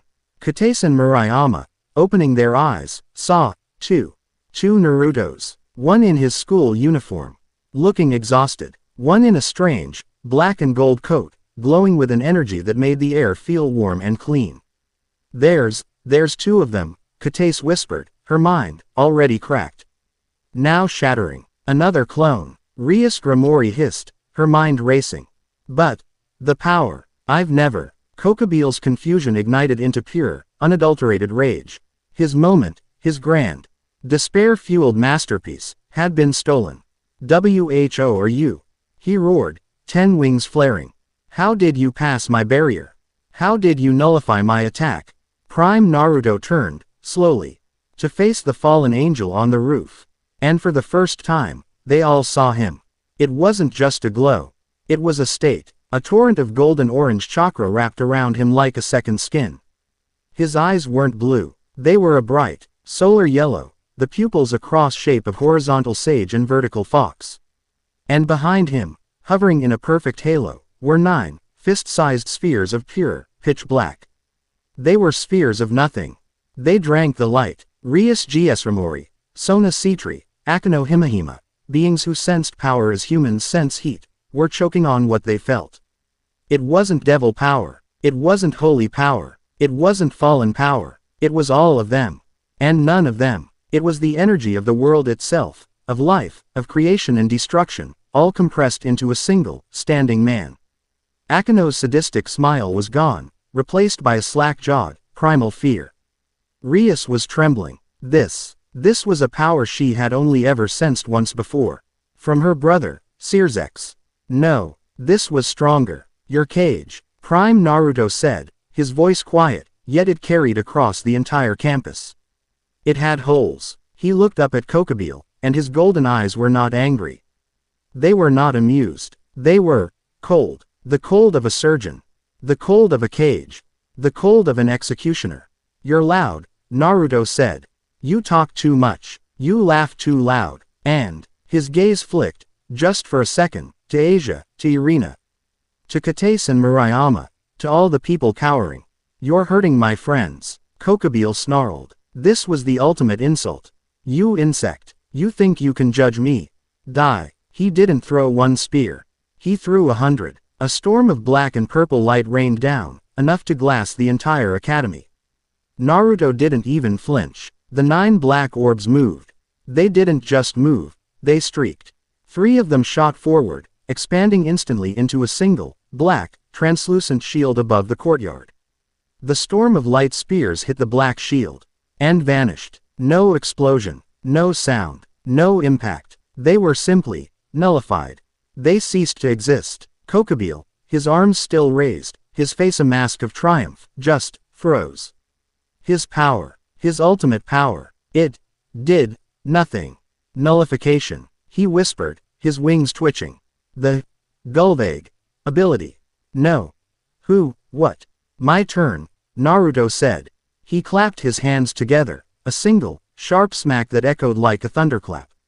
Sorry about the property damage, he said to Rias, not even looking at her. He exploded. It was not an attack. It was a release. A sun erupted on the Kuoh Academy lawn. A pillar of pure, golden-orange chakra blasted upwards, so bright, so potent, that everyone, devils, fallen, angels, humans, was thrown back, shielding their eyes from the blinding, overwhelming light. The pressure was unimaginable. It was like being at the bottom of the deepest ocean. Rias Gramori, a high-class devil, was on her knees, her crimson aura snuffed out by the sheer, dominating presence of this new power. The light cleared, and it was standing there. Kuoh, on the roof, had to crane his neck up. A colossal, 9-tailed fox, made of translucent, golden-orange energy. It wasn't just big, it was biblical. It was so large, Its shoulders were level with the roof of the 4-story school. Its 9 massive tails unfurled, wrapping around the entire campus, their tips scratching Aga. Inst Kokobil's barrier with a sound like grinding mountains. Prime Naruto stood inside its chest, his arms crossed, his glowing chakra a beacon. This power, Rias choked out, her voice a terrified whisper. This is beyond Searsx. This is, she couldn't say it. Great Satan, class, God, class. Kokobil, for the first time in his millennia-long life, felt true fear. His arrogance, his boredom, his malice, it all burned away, replaced by the shrieking, primal terror of a mouse realizing it's in a hawk's nest. What is this? He shrieked, his voice cracking. He panicked. He summoned his army. 3 massive, shadow-wreathed Cerberus hounds, each the size of a bus, clawed their way out of the ground. They roared, their eyes promising death. The Kurama Avatar's hand, a hand the size of a house, moved. It didn't swat, it didn't punch, it caught all 3 of the massive hounds. In one hand, it squeezed. The hellhounds didn't even have time to yelp. They dissolved into shadow, their summons broken. No, Kokobil roared, and he took to the air, flying backwards, beating his 10 wings in a desperate retreat. He unleashed everything, a storm of light spears, dark energy, curses, his entire arsenal. Hurled at the golden giant. The Kurama Avatar didn't even bother to block. The storm of attacks splashed against its golden chakra hide. They were sparks hitting a sun. They did nothing. You wanted a war, Kokobil, Naruto's voice boomed, amplified by the Avatar, a sound that shook the very foundations of the town. The Avatar's other hand rose. In its palm, a new energy formed. A sphere of churning, violet-black chakra, so dense, so heavy, that the very air warped around it. It was a Biju Dhamma, a tailed beast bomb, and as it grew, the pressure of it, the weight of its power, shattered Kokobil's barrier. The purple-black dome cracked like glass, then dissolved, the night sky and the pale, white moon rushing back in. Kokobil screamed, "Wait, truce, a truce, I surrender." The Avatar's hand shot forward. It didn't throw the bomb. It snatched Kokobil out of the sky. It caught the 10-winged general, the warlord of the Grigori, like a man catching a fly. It slammed him into the ground, a cataclysmic crash that shook the entire town, leaving a crater 100 feet wide where the courtyard used to be. The fight was over. The Avatar's fist remained, holding the broken, struggling fallen angel. Then, the golden energy receded. It dissolved, pouring back into Naruto's body, which floated gently to the ground, landing in the center of the crater. At his feet, Kokobil lay, wings broken, armor shattered, groaning. Naruto placed one hand on the fallen angel's forehead. A complex, black ink formula spread from his palm, covering Kokobil's body in an instant. Fuinjutsu. The fallen's power snuffed out. His aura vanished. He went limp, unconscious. Naruto stood, the last of his golden chakra shroud fading. The truth-seeking orbs vanished. His eyes were blue again. He was just a blonde kid in a black and orange coat, standing in the middle of a war zone he had just created and ended. Silence. Then, pop, pop, 2 magical sigils flared to life. One, a crimson Grimoire crest. The other, a purple, something, that reeked of fallen energy. Searsx Lucifer, the red-haired Satan, and Azazel, the governor-general of the fallen angels, appeared. They had rushed here the second the barrier broke. They were not looking at Rias. They were not looking at the unconscious Kokobil. They were staring at Naruto. Searsx, the most powerful devil in existence, was pale. Azazel, leader of the fallen, looked like he'd just seen a ghost. They had felt that. They had seen it. Well, Azazel said, rubbing the back of his neck, his voice strained. Trying and failing to sound casual. That was one hell of a light show, kid. You gonna share where you got that kind of juice? Naruto just looked at him, his face a mask of exhaustion. He turned. He looked past the gods of this world. He looked at the peerages. Rias, Sona, Akano, Kiba, they were all staring at him, not with fear, but with a new, calculating awe. He was not a high schooler. He was a pillar, a Satan, a new, terrifying, God King on their board. But he didn't look at them. His gaze went to the concrete planter. Katace and Murayama. They were huddled together, shaking. He was no longer the friend. He was no longer the date. He was no longer the liar. He was the thing that had dwarfed the 10-winged monster. He was the giant of golden light. Katace looked at him, her eyes wide. Her face streaked with tears of pure, unadulterated terror. She whispered the same question as before. But this time, it meant something entirely different. What are you? Naruto Uzumaki, the man who had just defeated an army, had no answer. Chapter 7 End. Chapter 8. The man behind the clones. The silence that fell over the cratered courtyard was a physical weight. Heavier than Kokobeel's barrier, more suffocating than the Kurama Avatar's power. The only sounds were the distant wail of a civil defense siren and the quiet, hiccuping sobs of Katace. Sears X Lucifer, the Mao, was the first to regain his composure. He looked from the sealed, unconscious form of Kokobeel to the man who had done it. His crimson aura was gone, his, Satan, persona replaced by the wary, appraising look of a diplomat who has just met a new, nuclear-armed nation. On behalf of the Grimoire family, Sears X said, his voice calm and formal, and the 4 Satans of the underworld. I thank you. You have saved my sister's life, and, quite possibly, prevented the very war Kokobeel sought. Thank you. Azazel, the governor of the fallen, scoffed, his face pale but his curiosity overriding his fear. He was already prodding the sealed Kokobeel with his boot. The kid didn't just prevent a war, Zex. He just ended it before it could start. And he did it with what was that? A giant, glowing spirit fox. Kid, I lead the Grigori, we specialize in sacred gears. That was not a sacred gear. He slung the unconscious Kokobeel over his shoulder as if he were a sack of potatoes. I'll be taking my trash. He and I are going to have a very long talk. As he spoke, a third presence arrived. It wasn't a pop of magic. It was a column of pure, golden white light. It descended gently, and from it stepped a man with 12 golden wings, his face a mask of serene, heartbreaking sorrow. Michael, the leader of the angels. He didn't even look at Naruto, at first. His gaze was fixed on Asia and Irina, who were still reeling from the God is dead revelation. My poor, lost children, Michael said, his voice a melody of pure grief. The truth is a terrible burden. But it is the truth. Irina let out a wounded cry. Michael finally turned, his gaze falling upon Naruto. His blue eyes widened, not in fear, but in sheer, unadulterated awe. This power, the one that tore down the barrier. It felt righteous. It felt clean, like the light of my father, and yet, it was not. The 3 most powerful beings in this world now stood in a triangle around Naruto. A Satan, a fallen, an angel. They weren't here to fight him. They were here to understand him.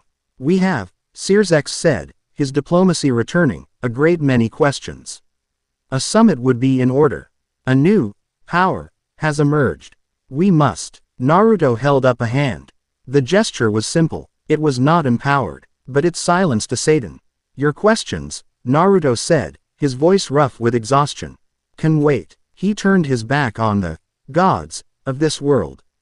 His gaze swept over the real casualties.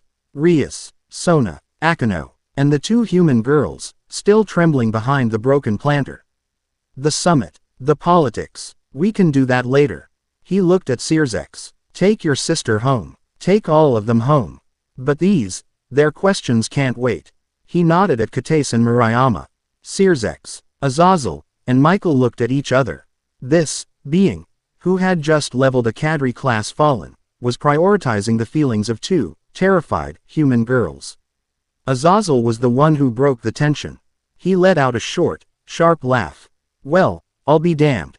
A god with priorities. All right, kid, have your talk, but we will be having ours soon. He tapped his head. I'll be in touch. With a flap of wings and a flare of magic, he and his unconscious burden were gone. Michael gave a last, pained look to his followers. Heal, my children. Faith is not in the being. It is in the act. He, too, dissolved in a column of light. Sears X looked at his sister. Rias was just staring at Naruto.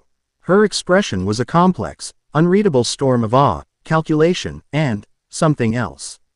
Annoyance. Rias, Sirzex said, his voice gentle. Let's go. No, Rias said. I'm staying. I need to. I want to hear this, too. Naruto's gaze swept over all of them. Rias, Akano, Sona, Tsubaki, Kaneko, Kiba, Asia, Xenovia, Irina, and Katase and Murayama. They were all here. They had all been dated. They had all been lied to. Fine, Naruto said. He was too tired to argue. You want the truth. Here it is. He took a step, walking over to where Clone 10 had been, the one who had tried to shield the human girls.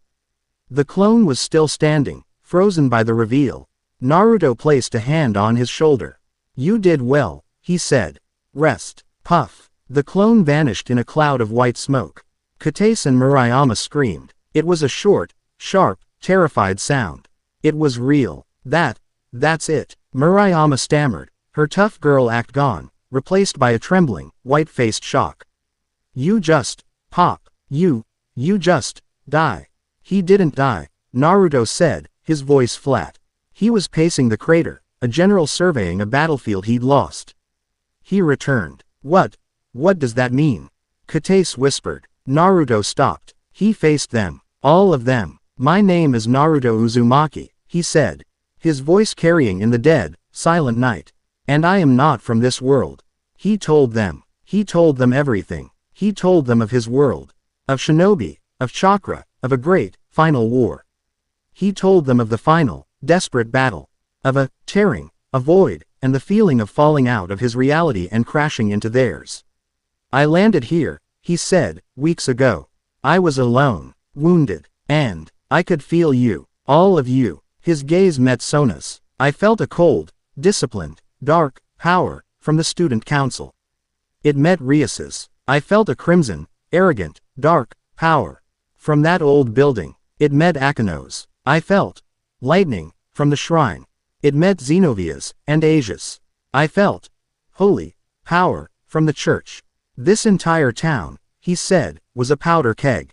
A three-way Cold War being fought under the noses of a million sleeping people. I didn't know who was the threat. I didn't know who was the enemy.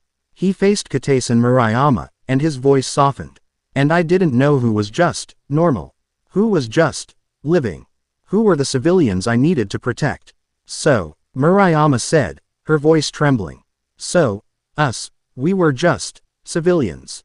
A category. Quote. At first, Naruto said, his honesty a brutal, unsparing blade. I needed to know, so I used a technique. The one you just saw. He looked at Sona, who was watching, her mind clearly. Visibly working. You called them doppelgangers. An army. You were right. They're Cage Bunshin, shadow clones. They are not fakes, he said, his voice hardening. They are not illusions, or puppets. They are me. Perfect, physical, thinking, feeling copies. And when they vanish, when they pop, everything they saw, everything they heard, everything they felt, it all comes back to me. He pointed. So when I had coffee with you, Katase. I had coffee with you. When I practiced kendo with you, Murayama. I practiced kendo with you. When I played chess with you, Rias. I played chess with you. And when I sat with you, Asia. I wanted to protect you. The pieces clicked. The entire, horrifying, social catastrophe. It was a mission, he stated. A mass reconnaissance plan. I sent out clones to make friends. To get close. To learn. To figure out who was who, and what the real threat was. It was the perfect cover. He stopped, his fists clenching. But the plan had a flaw.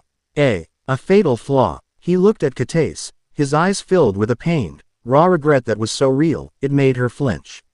The clones are me. The me that spent the day at the kendo meet. I genuinely wanted to win that tournament for you. The me that played chess. I genuinely enjoyed the challenge. The feelings, they were all real. But they were fragmented. 100 real, separate pieces. And to all of you. His voice broke, just for a second.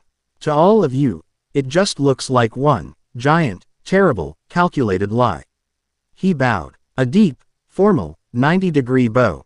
I never intended to hurt any of you. I was gathering intel to protect this town. But I used your friendship. I broke your trust. I lied to you. In 1,000 different ways, all at once. And for that, I am sorry. The silence that followed was a tomb. Murayama was the first to move. She was shaking. Not with fear. With a white-hot, human rage. Sorry, she spat. The word was a curse. Fragmented. Clones. That is the most insane, convoluted, excuse I have ever heard. She stepped in front of Kuoh, a human shield. So, all that, you, liking her, you, caring about the team. It was just a job, a mission. You made her, you made us, look like fools. You jerk. She grabbed Kuoh's hand. Come on, Keita, we're leaving. This is insane. Murayama, Naruto said, straightening up. No, she screamed. Don't talk to us. I don't care if you're a god, or a space ninja, or whatever the hell you are. You hurt my friend. You're a liar. Kuoh just cried. Silent, broken tears. She let Murayama pull her away, stumbling over the rubble, back toward the normal world that no longer existed. Naruto watched them go. He didn't stop them. He couldn't. He had won the battle. But he had just lost them. But he saved us. Asia's voice was a small, hopeful light in the darkness. She stepped forward, her hands clasped. He's a hero. He's always been kind. He saved me. He's an anomaly, Zenobia said, her voice hard. She was pragmatic. Her faith was shattered, and in its place, a cold reality was setting in. Your power. It is not holy. It is not demonic. And Kokubile is defeated. God is dead. This changes my mission. She looked at Naruto, not with betrayal, but with a new, sharp calculation. You are a new power. The church will need to re-evaluate its stance on everything. Sona Citri pushed her glasses up, her face a mask of pure intellectual fascination. Your mass reconnaissance plan, she said, her voice hushed. It's brilliant, frighteningly effective. Your intel on my peerage, my family, on all of our factions. It must be comprehensive. She wasn't angry, she was impressed, and she was terrified. You hold all the cards, Uzumaki-san. Rias Grimori was silent. She was looking at the ground, her crimson hair hiding her face. Her engagement to Riser, her rivalry with Sona, her territory, it was all infantile compared to this. She had been playing a game of checkers, and he had been playing a game she couldn't even see. She felt small. You played chess with me, she whispered, finally looking up. Her eyes were not angry. They were burning. You let me interrogate you. You let me explain the world to you, all while you knew more than I did. All while you could have ended me with a thought. She was not used to being the weaker piece. And then, Akano. She glided forward, her sadistic battle lust gone, her polite, Miko, facade gone. She was just Akano. And she was fascinated. She stopped, inches from him, and looked up into his eyes. Her smile was back, but it wasn't a tease. It was a predator's. It was hungry. Era, she purred, her voice a low, electric thrum. All that power. Her eyes flicked to the crater. All that rage. Her eyes flicked to the retreating, sobbing forms of Kuoh and Murayama. And all that loneliness. She ran a single finger up his chest, tracing the line of his tattered coat. Hiding it all, behind so many pretty, smiling faces. You're not just a player, Naruto-kun. You're the whole game. Naruto stood there, in the center of the crater. The harem was gone. It had shattered into a dozen complex, real pieces. He had 2 human girls who now hated and feared him. He had 2 angels who were lost, one who saw him as a savior, the other as an asset. He had 2 devils, a rival and a king, who now saw him as a strategic god, a being to be managed, allied with, and feared. And he had one, who was looking at him like he was the most dangerous and most desirable thing she had ever seen. He was the strongest being on the planet. And he had never, ever, felt so completely alone. Chapter 8 End. Chapter 9. The Arbiter's Judgment. The crater was a new, raw wound in the earth, and the silence it held was profound. Katase and Murayama were gone, their terrified, angry retreat a stark, painful punctuation mark. Sears X Lucifer, the Satan, was still present. His crimson aura a tight, controlled thing, his face a mask of diplomacy that barely concealed the mind racing beneath it. He was about to speak, to, officially, begin the negotiations that would redefine his world. The remaining girls were a scattered tableau of reactions. Sona, calculating. Zenobia, pragmatic. Asia, still trying to reconcile the kind Naruto with the god who had just saved her. Rias, burning with a complex, unreadable intensity. And Akino, whose hungry, possessive stare had not wavered. Naruto stood alone, the weight of his actions, his lies, and his new, unwanted godhood settling on him like a shroud. He felt the isolation. He felt the loss. He was so focused on the human cost that he almost missed the celestial one. The air did not change. The temperature did not drop. The world just tore. It wasn't a sound. It was a rip. High above the crater, high above the broken school, the night sky split open. It wasn't a magical circle, not a portal of light or shadow. It looked as if a giant, invisible hand had torn a jagged, vertical gash in the fabric of reality itself. And through this wound, it looked. It was not a thing. It was not a being. It was geometry. A cluster of impossible, interlocking rings of pure, white light, all spinning in counter-rotation, all humming with a sound that was less a noise and more a vibration that shook the bones. In its center was a single, non-existent point of pure, crushing blackness. Sears X Lucifer, the great Satan, looked up, and his blood ran cold. The power he had felt from Naruto was immense. It was a sun. This was a galaxy.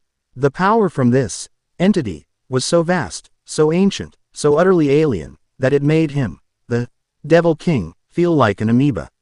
Naruto Uzumaki. The voice was not a voice.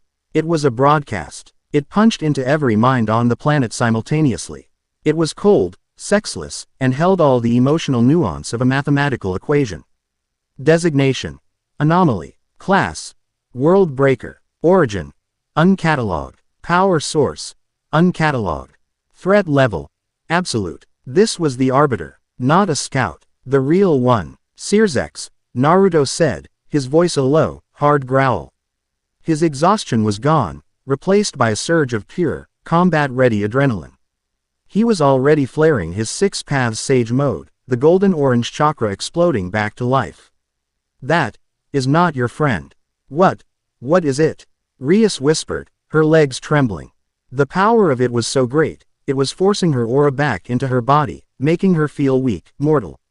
Your presence in this world pact is a violation of cosmic law, the arbiter broadcasted, its spinning rings accelerating. The Kokobile entity was a localized threat. You are a system threat.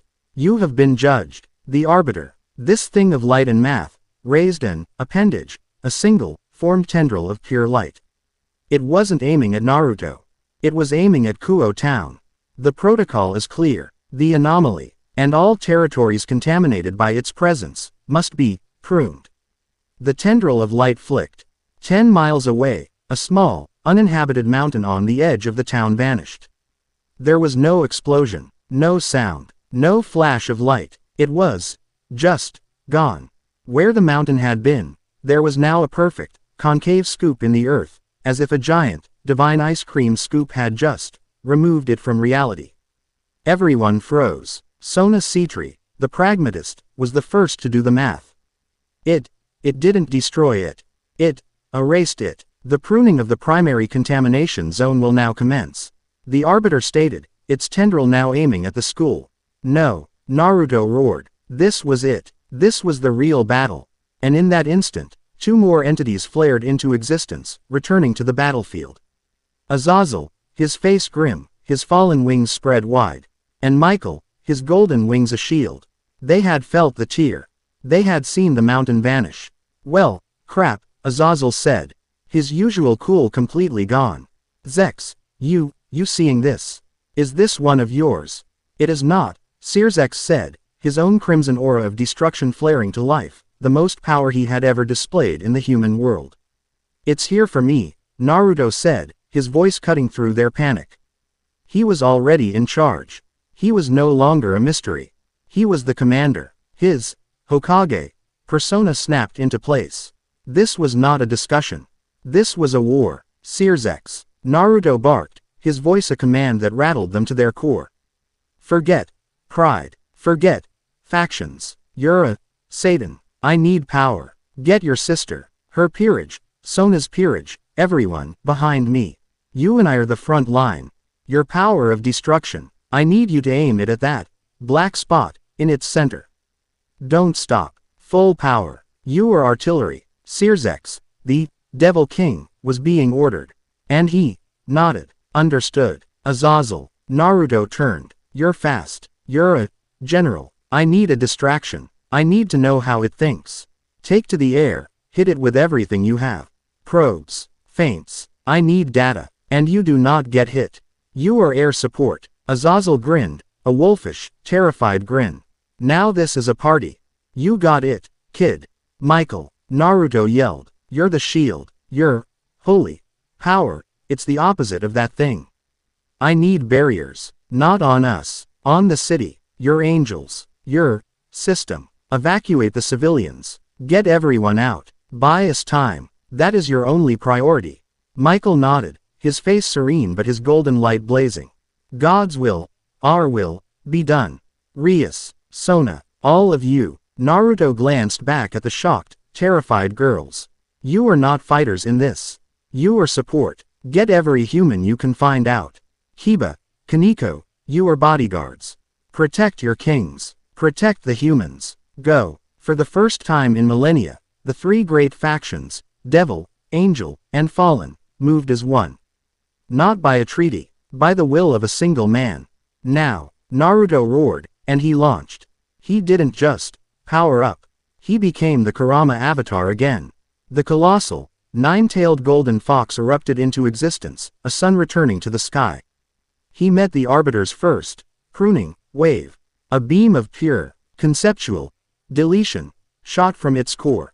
The Kurama avatar caught it.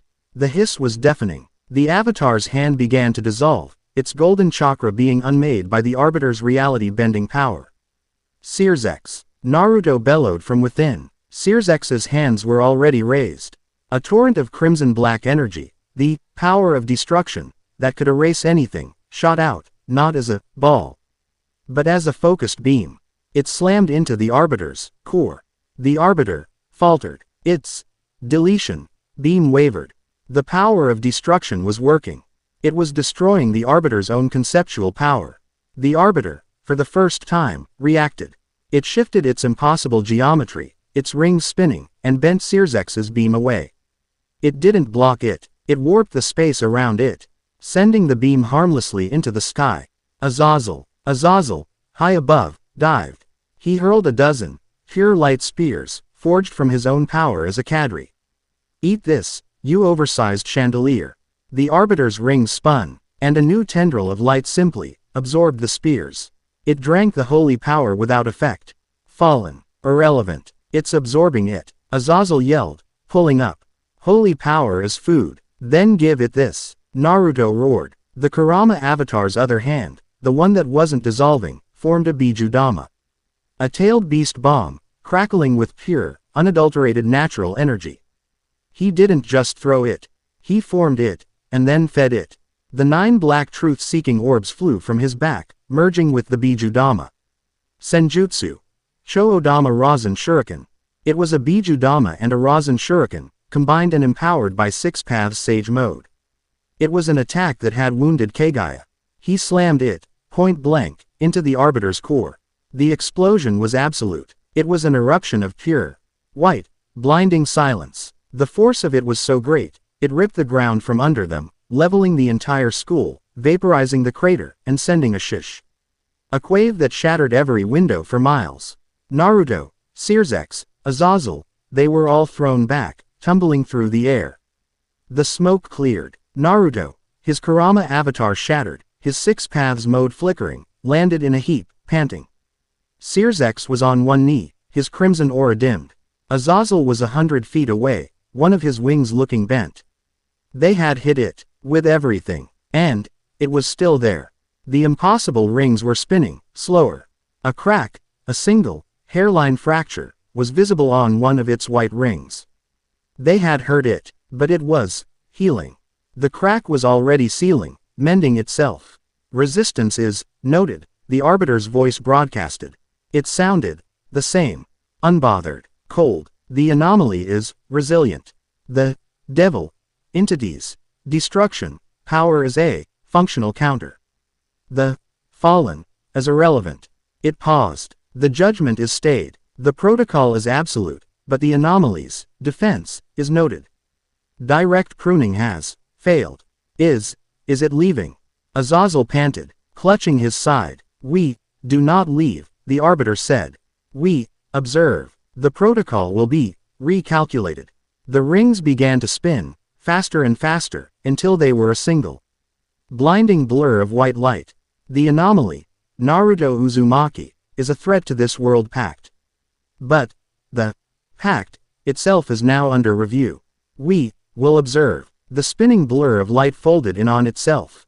The wound in the sky, the tear in reality, zipped itself shut.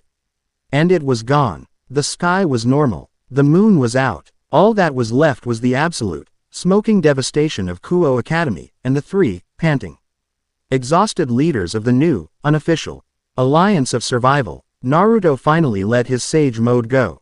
He fell to one knee, the exhaustion of the entire night, the kendo meat, kokubile.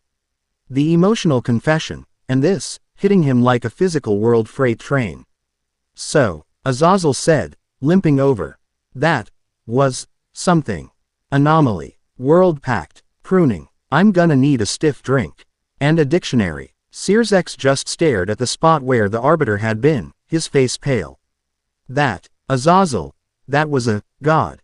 A real one, not like Michael's father. Something older. And it's coming back. He turned, his gaze finally settling on the panting, blonde teenager. The immediate threat was gone. But the long-term threat, it had just been given a name. And a face. And Naruto. Naruto Uzumaki was the only one who had been able to hurt it. The political game was over. The game of survival had just begun. Chapter 9 End. Chapter 10. A new foundation. The devastation was absolute. Where Kuoh Academy had stood, a symbol of youthful normalcy, a secret battlefield of devils and angels, there was now just a smoking, mile-wide gorge. The earth was raw, pulverized. And in the center, the ground had been fused into black, obsidian glass from the force of Naruto's final attack. The three most powerful male leaders in the world stood in the center of it. Panting in the pre-dawn light, Azazel, governor of the fallen, broke the silence first. He whistled, a low, shaky sound. Well, the kid wanted to renegotiate his lease. I think he's made his point. He limped over to Naruto, his face stripped of all its usual humor. That thing, the Arbiter, it's a game changer. It's not our game anymore. Circex Lucifer, his crimson suit tattered. His Satan aura reduced to a mere flicker, nodded. He was looking at Naruto, not as a curiosity, not as a threat, but as his only hope. You commanded us, Circex said, his voice hushed with awe. And we obeyed. You forged an alliance of the three factions in less than 30 seconds. Something our God and Satan's failed to do for millennia. He bowed. It wasn't the polite bow of a diplomat. It was the deep, respectful bow of a warrior to his general. The old political landscape, it's gone, Circex stated, straightening. The Cold War is over. The World Pact it spoke of, it's real. And that thing is the enforcer. We are just children playing in a yard we never understood. So what now, kid? Azazel asked, getting to the point. You're the big gun on campus. You're the only one who could hurt that thing. What's the plan? Because observing, and recalculating. Sounds a hell of a lot like, I'll be back with a bigger stick. Naruto looked at the devastation. He looked at the first weak rays of the sun touching the broken horizon. He was so tired he could barely stand. But this was a feeling he knew. The aftermath of a battle. The responsibility of the survivor. The duty of the cage. Now, Naruto said, his voice rough. He pushed himself to his full height. Now, we rebuild. He turned away from the gods and walked to the edge of the gorge, where the school's foundations used to be. He looked at the ruin, at the town beyond. You're right, Naruto said. The hiding is over. The spying is over. He raised his hands. He brought them together in a seal that was ancient, powerful, and alive. Sirzex and Azazel tensed, bracing for another world-ending power. But this was different. Mokuden, Naruto whispered, wood style. He slammed his palms onto the raw, glassy earth. It wasn't an explosion. It was a birth. The ground didn't just shake. It groaned. A deep, powerful, living sound. From the center of the gorge, a pillar of pure, solid wood, thick as a highway pylon, erupted upwards. Then another, and another. It wasn't just wood. It was an architecture of life. Beams wove themselves, floors laid themselves, and walls rose. It wasn't a school. It was a fortress. A new, living foundation being laid where the old one had been scoured away. He was using his life-giving power, the first Hokage's power, to heal the earth he had just helped wound. In less than a minute, where there had been a gorge, there now stood a massive, multi-tiered, and strangely beautiful structure of interlocking wood, a new citadel in the center of the town. He was showing them. He wasn't just a bomb. He was a builder. He pulled his hands back, breathing heavily, the effort costing him the last of his reserves. Sirzex and Azazel were speechless. That was creation. True creation. We need a formal treaty, Sirzex said, his voice shaky. The underworld, heaven, the Grigori, and you. You are not a faction, Uzumaki-san. You are a pillar. Perhaps the first pillar. We will follow your lead. Forget the treaty, Naruto said, waving a weary hand. You want an alliance. Fine. Here it is. Protect your people. Get your evacuees home. Start talking to each other. That arbiter doesn't care about a Grimoire or a Fallen. It just sees noise. We need to be quiet and strong. He started to walk, stumbling slightly, toward the ruins of the gate. Where are you going? Azazel asked. I've got one last mess to clean up, Naruto said. The sun was fully risen now.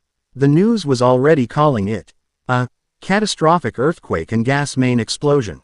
The cleanup crews were being held back by a military quarantine. Naruto sat alone on a piece of the old, broken school gate. The only piece left standing.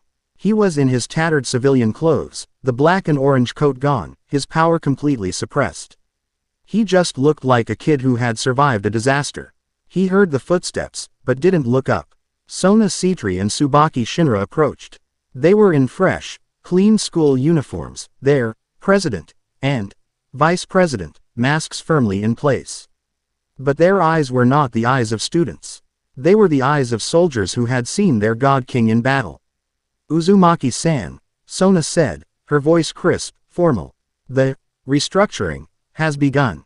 The Sitri family, in conjunction with the Grimoire family, is coordinating the official story. She pushed her glasses up.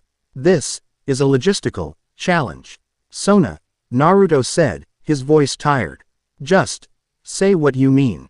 Sona took a breath. The mask cracked. My family, my sister, has authorized me to make you a formal offer.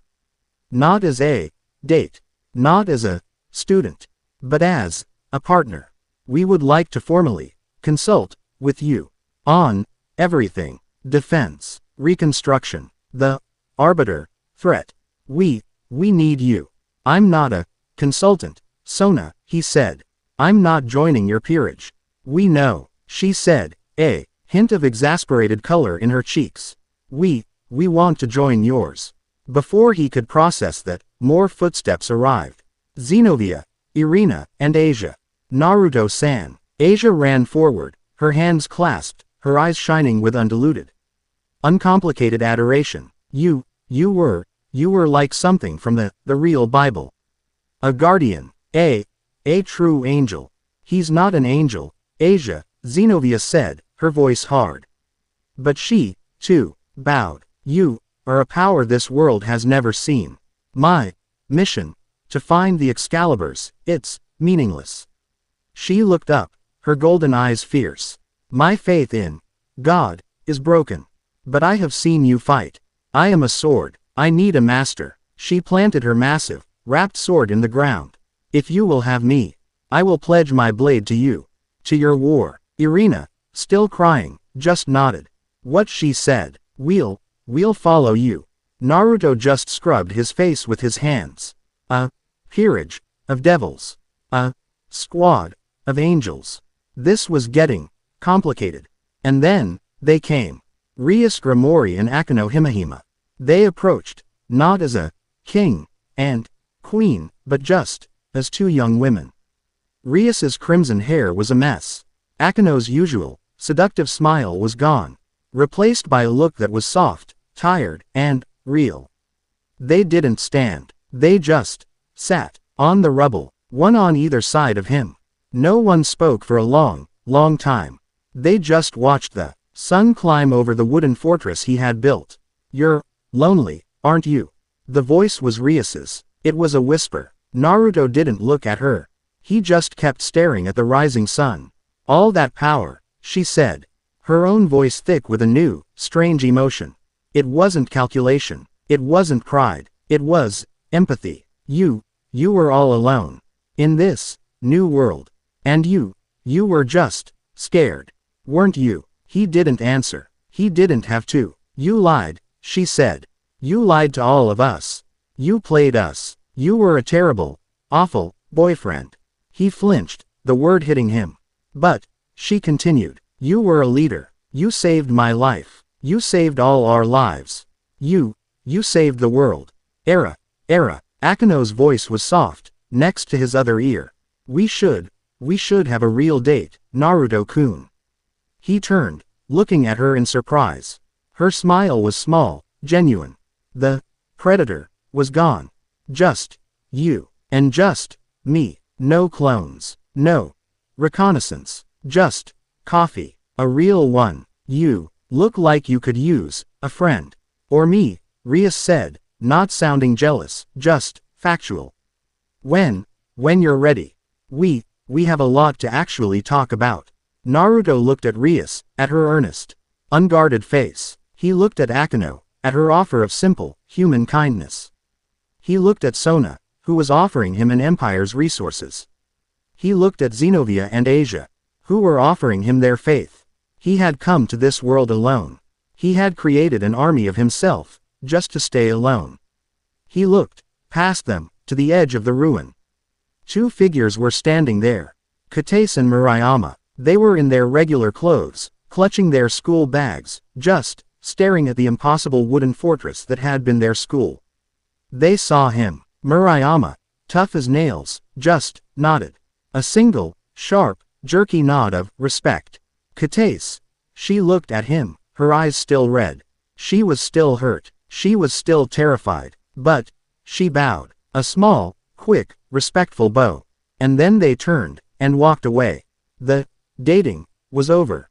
The harem was dead. The lie was finished. In its place, something real was beginning. He was the strongest being on the planet. He was the sole defender against a cosmic, god-level threat. He was the leader of a new, unified world. He had never, ever had so much work to do. Naruto Uzumaki looked at the rising sun, at the new home he had to protect. He felt the new, real, and very complicated bond settling around him.